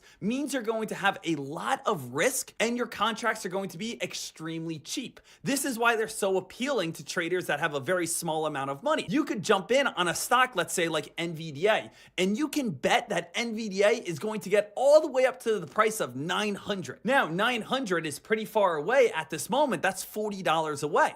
So those contracts are going to be very cheap. You could also say, hey, I think it's going to go all the way up to 1,000, and those contracts would be even cheaper. But the reason why they're cheap is because you don't have great odds that it's actually going to get up to 900 or 1,000. The cheaper the contract, it's usually because the more risk there is within that contract. Now, we can also go the other way around. The safe way to trade is to go barely out of the money or even in the money right away, which is what I do most of the time. This means I pay a little bit more, but I'm getting a contract that already has value. So instead of, let's say, only spending $2,000 on NVDA, I might spend $10,000 on NVDA, but my contracts have value right off the rip, which means, hey, I'm going to do a call contract, which means I am betting that NVDA is going to go up. I'm going to set a strike price at at the price of 860. The stock is already at 863. That means I'm already considered in the money and my contracts already have value towards them right now. I pay a little bit more, but I know my contracts are going to produce. So when it comes down to stock trading, what you need to always understand is the more risk you're taking, the cheaper the contracts you're going to have. The more valuable your contracts are, the more you're going to have to pay. That's going to be the easiest way to think about it. When you have great risk, it's going to be very cheap and inexpensive, but when you have very minimal risk, you have to pay for that minimal risk. But that's what I like to do to have consistent profits every single day. Just like we had today, I was able to make $1,017, and while I'm not making $20,000 in a day, I'm making $1,000 a day because I'm paying for contracts that already have value right at the start. Number 2 is going to be our expiration. This is how much time you have to reach your strike price before your contract expires. Far away expiration means more expensive as you give yourself more time for success. Same day expiration means it's cheap as you only have today to reach your goal. So let's think about this. Our expiration is like an hourglass. When we have a huge hourglass and tons of sand and we are giving ourselves today, tomorrow, next week, next month, next year to reach our strike price, we are giving ourselves more time for the stock to get above our strike price. This means we have more time for success on our trade. Well, guess what? If we want to get that time, we need to pay for it. So if I want to have a very inexpensive contract, I might only do a today's expiration or a tomorrow's expiration or a this week's expiration. A very small amount of time and a very far away expiration is basically limiting your chance of success. Hey, I bet that NVDA is going to get up to the price of 900 by the end of today. Well, guess what? Those contracts are probably dirt cheap. You know why? Because the chances of you getting all the way up to 900 within the final 54 minutes of the day are slim to none. So you could be able to buy a ton of contracts for that if you would like to, but the odds are they're probably not going to work out and you're going to lose a lot of your money. So how are people making so much cash off options? Well, they do contracts like that and they end up working out. So imagine if someone did NVDA and they say, I'm going to buy 100 contracts. By the end of today, it's going to be up towards 900. And maybe some sort of big news comes on out and it starts ripping and running and spiking and climbing. Well, guess what? You bought 100 contracts are dirt cheap and now they have a ton of value behind them. That's how people are turning so much money from a little amount. But you need to understand 99.9% of people that randomly do that just end up losing. So when it comes down to contracts, what you actually have to do is try to find that happy medium area. So as a day trader, I usually do 1 day out of expiration. I don't do the same day expiration. I do 1 day out. This keeps my contracts relatively cheap and I know that I'm going in and I'm only holding for 20 to 45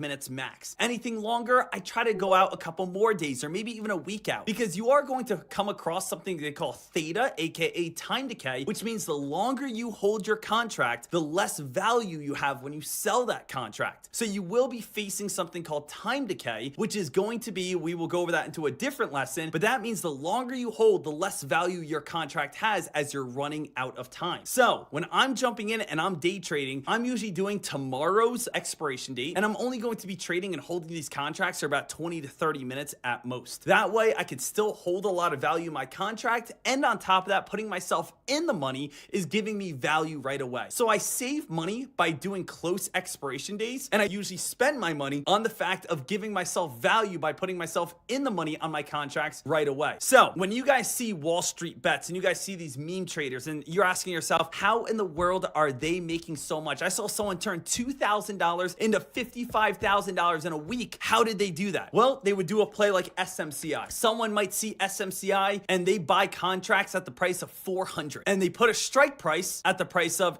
875. So now you can see I'm giving myself a month and a half where I am putting a contract, a strike price in stratosphere. I'm jumping in right here at the price of 400 and I'm putting a strike price at 875. Well, let me tell you, you could probably buy 100, 500, 1,000 contracts for that price, basically saying in a month from now, I am betting that this entire company is going to go on a 100x move. Now, SMCI actually did. It went on this move and it went on this rip. So if let's say we wanted to buy one contract at this price, it might cost $5,000. But down here, it only costed you $50. So the thing is, imagine if you got 100 contracts, 1,000 contracts for $50 per contract. Now, they're all worth $5,000 per contract as we are in the current day in the current setting. Well, guess what? You were just able to make 100,000x your profit, and that's how people are able to make so much money. But The thing is, most traders go for these moonshots where they say, you know what? I think Amazon's going to do that next. I'm going to enter right now at 172 and I'm going to put a strike price at $400 by next month. Well, what are the cases? Well, in most cases, that never works out. In most cases, it doesn't happen. In most cases, that is not how you're going to be profitable. So, I want to show you, how do people make tons of money? Well, they are going to be limiting their expiration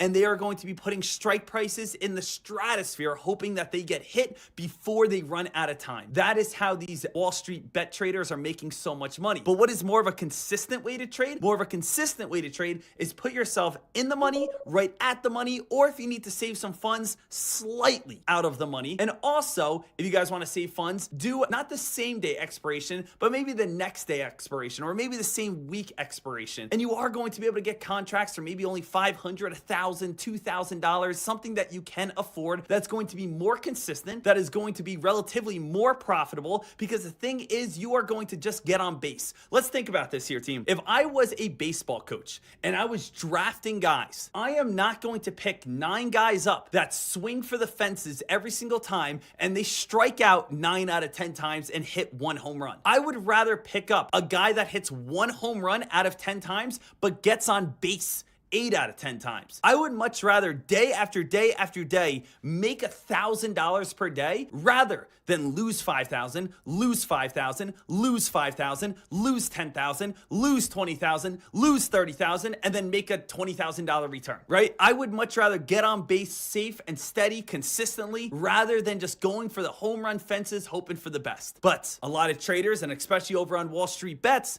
they are going to be making much more crazy risky trades. So, if you guys see a big earnings coming on up, if you just saw a big hot press release come on up, and you have a little extra funds and you want to get a little crazy, obviously that is your free will and your decision. But the way that they do that and the way you can make the most amount of money is by going out extremely far in your strike price and hoping that strike price gets hit before your expiration comes on in. So find that happy medium, find what works for you. I do not suggest going on these crazy YOLO trades. I suggest having more consistent and safe trades, but I wanted to explain that all to you to make sure you understand how to be able to get those YOLO trades and be able to understand how traders are making this money and the risk involved with making those money.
Transitioning into a full-time stock trader. That's the dream, isn't it? You get to leave your 9 to 5, leave your boss you don't like, leave your commute, leave your salary that you don't want, and say, hey, how can I become a full-time stock trader? Deck, this is my dream job. This is my dream goal. How do I get to the position that you're at? How do I wake up every morning, trade stocks, and be able to have enough funds to be able to live my life? So I want to make sure before you make that step, before you make that decision of becoming a full-time stock trader, that you have everything in line. Because there were things that I did right, and there were things that I did wrong that I wish I knew. So I'm going to go over both of them and make sure that you are perfectly prepared before becoming a full-time stock trader. So what are the primary steps to become a full-time stock trader and be able to have this amazing job for a living? Well, number one is you need experience. Obviously, that is straightforward. If you don't know what you're doing, if you're not being a profitable trader, you're not going to be able to do this for a living. But you would be shocked on how many people email me and say, hey, Deck, I just quit my job. I'm ready to become a full-time stock trader. Can you teach me how to trade? If you are saying, can you teach me how to trade, and I'm going to be a full-time stock trader starting next week in the same sentence, those are going to be a very bad combination. You need to build up before you become a full-time stock trader. Let's think about it this way. Imagine if you want to be an athlete, okay? You want to be an NFL player, you want to be a golfer, you want to be a basketball player, you want to be whatever. Do you just say, hey, I don't know how to play football, I don't know how to play basketball, but pay me to be able to do that? No one's going to pay you that. People have been playing since high school. People play since college. People then get paid to be able to make a living for it. Same exact thing with stock trading. Not saying you go to high school and college and then you become a professional, but I'm going to say it's the same amount of years. It's the years that add up to actually make you great at this. And if you don't have the years behind you, knowing what works, knowing what doesn't, getting those rookie mistakes out, building that experience level, that's when you're going to be able to be successful and be able to go through those trials and know how to handle them when they do come. We also need to have the bankroll. Now, what does this mean? Bankroll is going to be extremely important, which means we have to have the funds. We have to have the funds to be able to trade. We have to have the funds to be able to live our lives. We're going to have to be able to have the funds in our accounts already so that we're able to trade, be able to live off those funds for 1, 2, 3 months, be able to take profits from our broker account, and then be able to do it over and over and over again. And last but not least, you need to treat this as a full-time job. Traders, you can't understand how many people tell me, hey, Deck, I'm a full-time stock trader now. And then they trade for 10 minutes and then they go live their lives. And that's great and that's fine to do at occasion. But if you only work 10 minutes a day, you will see that it will start to slip away. You'll start making different errors. You'll start making different mistakes. You'll start losing cash. You'll start realizing that, hey, I'm not making as much as I did before. If you want to treat this as a full-time job, or if this is your full-time job, you need to still put in the work. You need to put in the hours. Now, the beautiful thing about being a stock trader, yes, there's that occasional time that you say, hey, I made some money, I'm going to go enjoy the day. That's beautiful, and that's what's so great about it. But you can't do that every day. If you're sleeping in every single day, if you're leaving after 2 minutes every single day, you're going to see that you're going to start getting sloppy. So let's break down each one of these key points into a little bit more, and I can dive into exact detail of exactly what you need to be able to become a full-time stock trader. So number one is going to be experience. Trading for at least 1 year part-time, consistently making enough to live, and don't lie to yourself. So what does this mean here? When I'm saying trade for at least 1 year, 1 year is going to at least give you that understanding of the market. For me, I traded for 3 years of part-time before I actually became a full-time stock trader. Now, when I say trade part-time, I want you guys to note that there are so many traders out there in the world who have full-time 9 to 5 jobs. But guess what? They wake up every single morning, they trade for maybe 20 to 30 minutes, they make $200, then they go to their real-time job. And imagine if you made $200 every single day. For anyone who does not know, let's just add this math up right here together. $200 times 251 days in the stock market, that's a $50,000 salary. So imagine if you wake up every single day, trade a quick stock, make a quick $200, then go to your 9 to 5 job. Your 9 to 5 job pays $60,000. You trading at the end of the year have $50,000 to $60,000 in your bank account right there. Now you're making $110,000 a year just like that. That is incredible. That's amazing. And this is one thing that a lot of people honestly do and stick with. They still keep their 9 to 5 job, but at the same time, they just block off that first hour. The first hour is just for stock trading. If you guys are on the West Coast, it is a little bit easier because you might have to get your job on the East Coast at 9 o'clock. You might have to get to your job on the East Coast at 10 o'clock, 9:30, 8 o'clock, whatever it may be. But on the West Coast, the stock market opens up at 6:30. So what a lot of people do is they wake up early, they trade for that first 30 minutes to an hour, then they get ready and they head to work. And that's a beautiful little combo right there where you can be able to still make money trading and be able to have your 9 to 5 job. But being able to trade for at least 1 year, you are going to want to get all those rookie mistakes out. As you guys know, I paper traded for my entire first year. I didn't have the funds to be able to make enough money to be able to say, hey, you know what? I can do this as a full-time job. When I first started stock trading, I lost and I lost and I lost and I lost and I lost. Just like, let's go back to the athletic example, and we want to be a professional athlete. Hey, I want to be a football player. Hey, I want to play quarterback. Okay, you're going to throw a pick. Okay, you're going to get sacked. Okay, you don't know how to read a defense. You don't know how to do this, or you don't know how to do that. Guess what? You are going to make mistakes. It comes with time. So the more time you put in, and the more time you actually learn the right way to trade, the better chance you have of shortening that learning curve and becoming a full-time stock trader even quicker. But you must be able to be honest with yourself and say, hey, how much do I really know in such a quick amount of time? So let's go back to this point right here. Consistently enough to make a living off of this. So many traders say, hey, Deck, I want to be a full-time stock trader. Great, but how much money are you actually making? You can't switch to becoming a full-time stock trader if you are a losing trader, if you are a negative trader, if you are a trader that has blown up account after account after account. This brings us to our third point. Don't lie to yourself. You have to be able to say, hey, I need to support myself. I need to support my wife, my husband. I need to support my children. I need to be able to pay my bills. I need to be able to do this. You have to be able to say to yourself, am I consistently good enough to be a great stock trader, to be a full-time stock trader? And it really comes on down to don't lie to yourself. The last thing I want someone to do is just get so pumped up about stock trading, which I love. I love enthusiasm. I love the energy that you're bringing. But at the same time, for you to quit your job and say, hey, I'm going to go ahead and be a full-time stock trader. Well, do you make any money? Not yet. I don't make any money, but I will. That's not the type you want to be. Because guess what? Next thing you know, you're going to be broke and you're going to be unemployed. So that's the last thing that you want to be doing.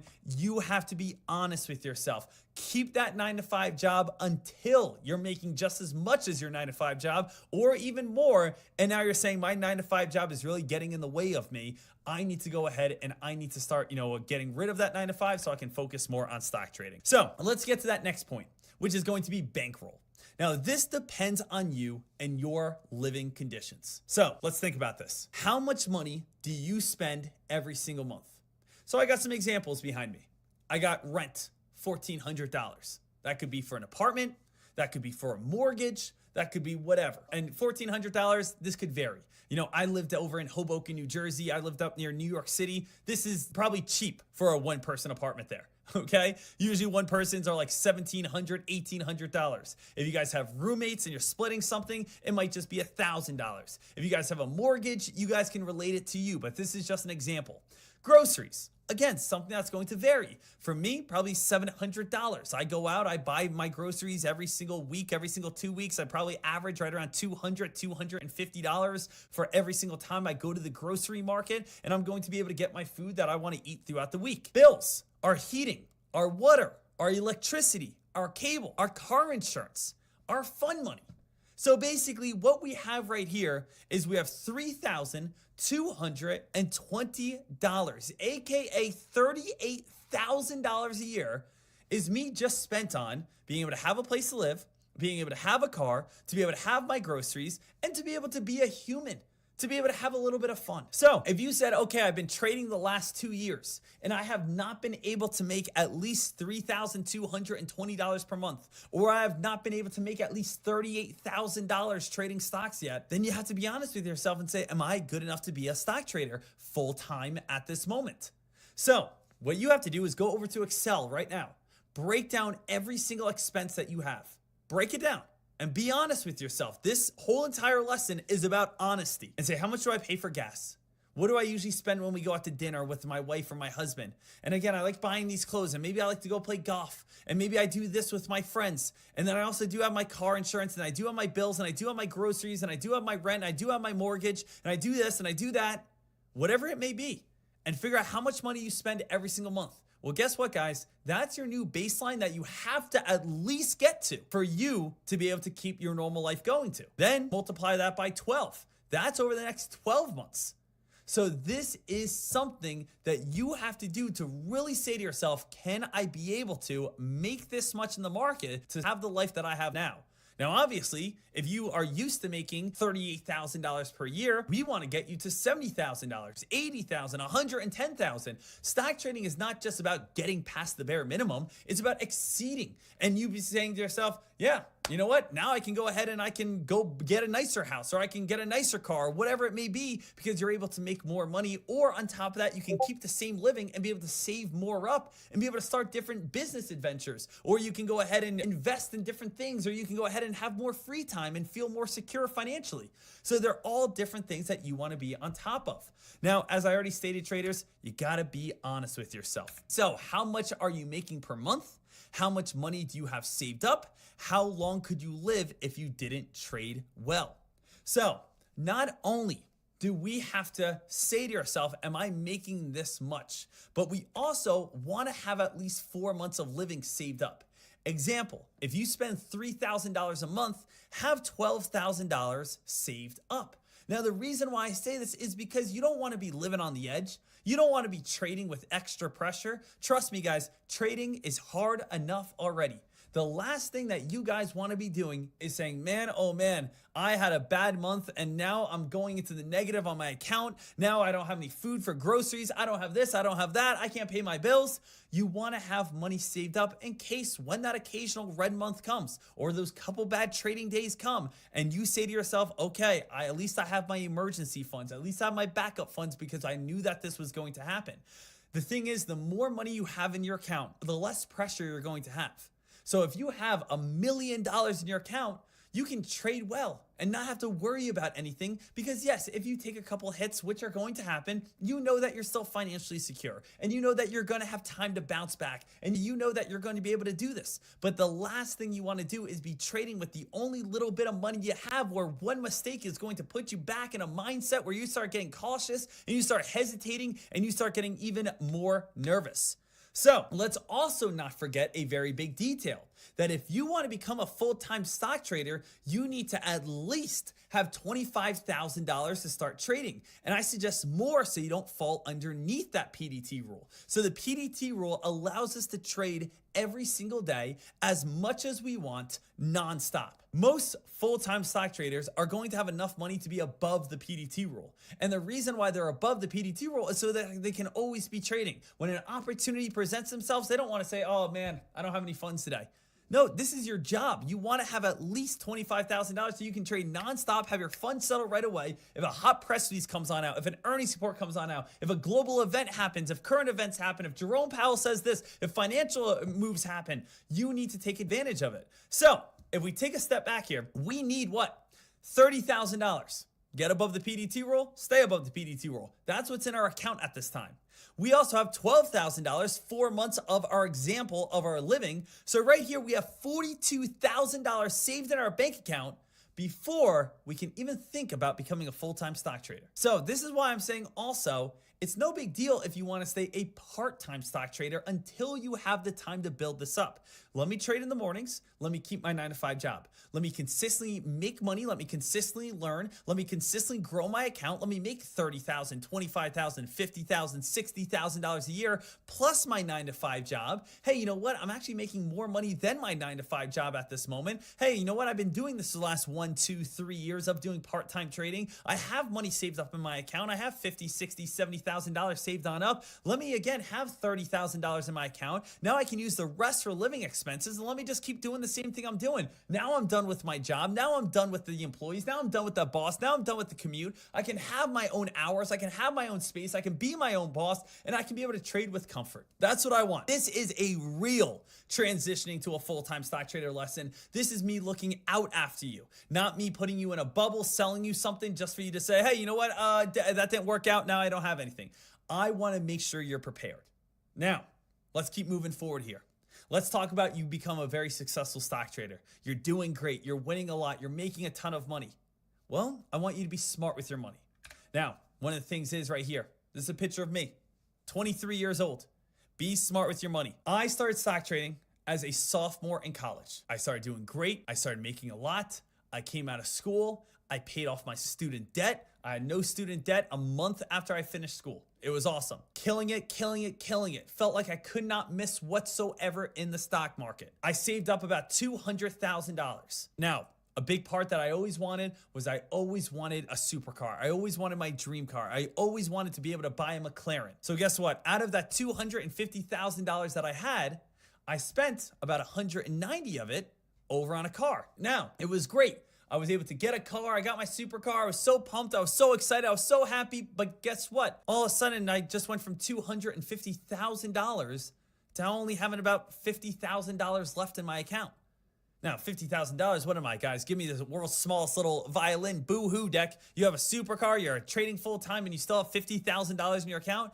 But let's also be honest about it. If I'm spending nearly 75% of my net worth on a car, it's probably not the best investment. So what I'm trying to get out of you guys here is, yes, when you start making money, it's an amazing thing. And when you start making money, you start feeling a little invincible, and you start spending and spending and spending and spending. But the moment you start spending too much, you got to realize that people become rich broke, which really means that, okay, I made $250,000. Let me go buy a Lamborghini for $250,000. Now you're a broke person with a Lamborghini. So you must be smart with your money. You must say, hey, I'm up 100 grand. Okay, what should I be doing? Let me be doing exactly what I was doing when I had a 9-to-5 job. So, have I purchased vehicles in my past? Absolutely, guys. I purchased vehicles. But I will say that the McLaren was probably not the smartest one because it was just too soon for me.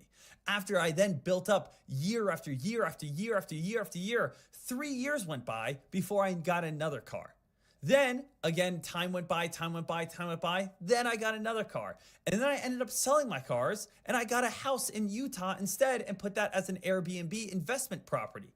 So I was able to purchase my home. I was able to purchase a house in Utah, which is, again, an investment property. And I'm not spending any sort of money on things that I really don't think that I need to spend money on to be flashy or things along those areas.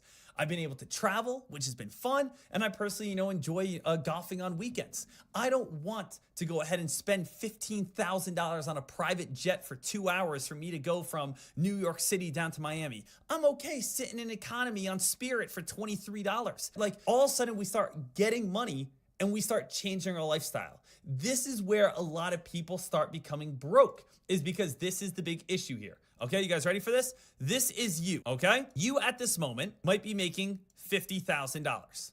Now, you at this moment spending $50,000, you do the normal occasional thing. You spend your money on bills right here. Boom, spend your money on bills. You are spending your money on buying every now and then just some clothes, if that's at Kohl's or Walmart or wherever that you want. So we might say, okay, we get some clothes every now and then. And other than that, we live a normal, modest type of life where we only spend money that when we need to. But this is now you, when now all of a sudden you have $250,000, right? $250,000, you are still spending your money on bills. Awesome. But now your clothes are now not, clothes from Kohl's or Walmart. Now, again, your clothes are going to be Dolce & Gabbana. Now my clothes are Louis Vuitton, and I'm spending, again, $1,000 for a t-shirt. And honey, you want to go out to dinner? Yep, let's go get a $750 meal and bring over that bottle of wine for, again, $2,000. And now, of course, the next day, let's go ahead and, purchase that car. Yeah, we're on vacation right now. Let's take the private jet down. It'll be way easier than going to the airport. So there's, again, $20,000 just for a plane ride. Then on top of that, and you can see how basically, what do we have? Just because we have money here, I might struggle with $50,000. That's a struggle. But now you're struggling with $250,000. Where instead, if we just said to ourselves, hey, let me just get rid of that private jet. Let me get rid of spending $1,000 on clothes. Let me get rid of spending $750 on food. And let me get rid of this extra $2,000. Now, instead of me struggling on both sides as someone who makes 50K and someone who makes 250K, now I'm absolutely thriving with $250,000. So if I can just keep everything exactly the same, and that's something that took me a lot of time to learn as well, is that just because you start making some money doesn't mean you have to spend all your money. Just because you're making some cash doesn't mean you got to start spending every single dollar, every single moment, every single second, right? You can save it and build it and live without stress and live without, being fearful about tomorrow and how you're going to be able to afford one thing after another. So that is something that is very important when it comes on down to me saying invest in the right way. So as you guys know, personally for me, what did I do? I invested in real estate. I was able to purchase my primary residence in cash. I purchased it back in 2021, and it's been probably my best investment I have ever made in my life. Bought my house for $600,000 in cash. It's worth about $775,000 at this moment. I don't have any mortgage payments whatsoever. I wake up and I'm able to live rent-free. That's way better than buying a McLaren or a Lamborghini. On top of that, I also purchased a Utah home. I was not able to afford that one in cash. I have a mortgage on that one, but at the same time, I have Airbnb investors pay off that mortgage every single month, so I'm able to get appreciation while having something that's not depreciating. On top of that, guys, you can also throw your money over into the market, such as the S&P 500. The S&P 500, we know, goes up on average 10% every single year, and over the last 5 years, it's been going up like 20%, it seems like. It just seems like it just goes up, up, up, up, up, up. So the market's been extremely bullish, where people have been making a ton of money. And last but not least is invest in yourself. So what does this mean? Traders, to honestly make a lot of money, you are going to have to invest in one of these three things: the stock market, real estate, or in yourself, as in some sort of business. Traders, I'll tell you right now that when there is a boss of a company, when there's a CEO of a company, he is the person that usually is keeping the majority of the money and just paying employees what he can, paying employees on what keeps the employees happy. So if you are an employee, you are probably getting that bottom of the barrel while the main guy is keeping all of it. So guess what? Why don't you become the main guy? Well, Deck, I don't know how to become the main guy. You have to just sit down and think of something. Think of, how can I be able to start a business? How can I be an entrepreneur? What do I have? What do I have that other people want? That's what you got to be able to think about. What can I supply? What can I make? What can I create? So you do have the stock market, you do have real estate, you do have business. These are all ways to invest in yourself rather than just going out and buying some sort of vehicle or car. Now, the thing is, guys, hey, trust me. I like supercars. I do. I love cars. I think they're so much fun. I think they're so awesome. I think they're so great. This is not an anti-car speech. I want you to be able to go get your dream car if you want it, but I just want you to be able to do it right and be smart with your money.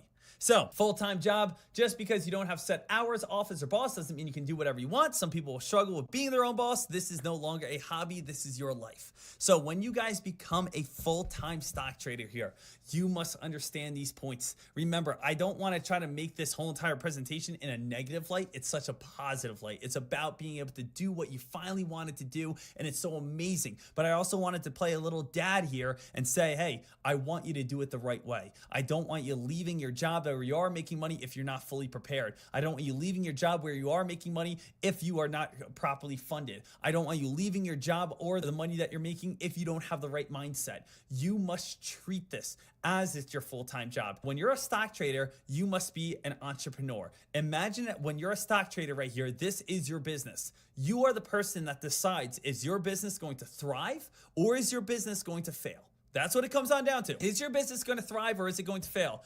Well, that guy, he makes so much money and I'm doing the same thing. He's probably doing something extra, right? He's putting in work. You're working for 10 minutes. He's working for 8 hours. He was able to trade and have patience on great setups. You traded 17 times already and lost on 16 of them. So the thing is, you are the CEO of your trading account. Put in the hours, put in the work, develop the strategy that's going to make sure that your business thrives, that your business has success. That's what this all comes on down to. Remember these top 3 points right here: experience, bankroll and you need to treat it as a full-time job. So important, so crucial. I want to see every single person that's listening to this right now become a full-time stock trader. And as always, I'm here to help you live on tradecaster.com every single day, wanting to answer your questions, wanting to make sure that you're growing, and wanting to make sure that you hit this mark, that you hit this level. So let's get after it and let's see what comes on up here next.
you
You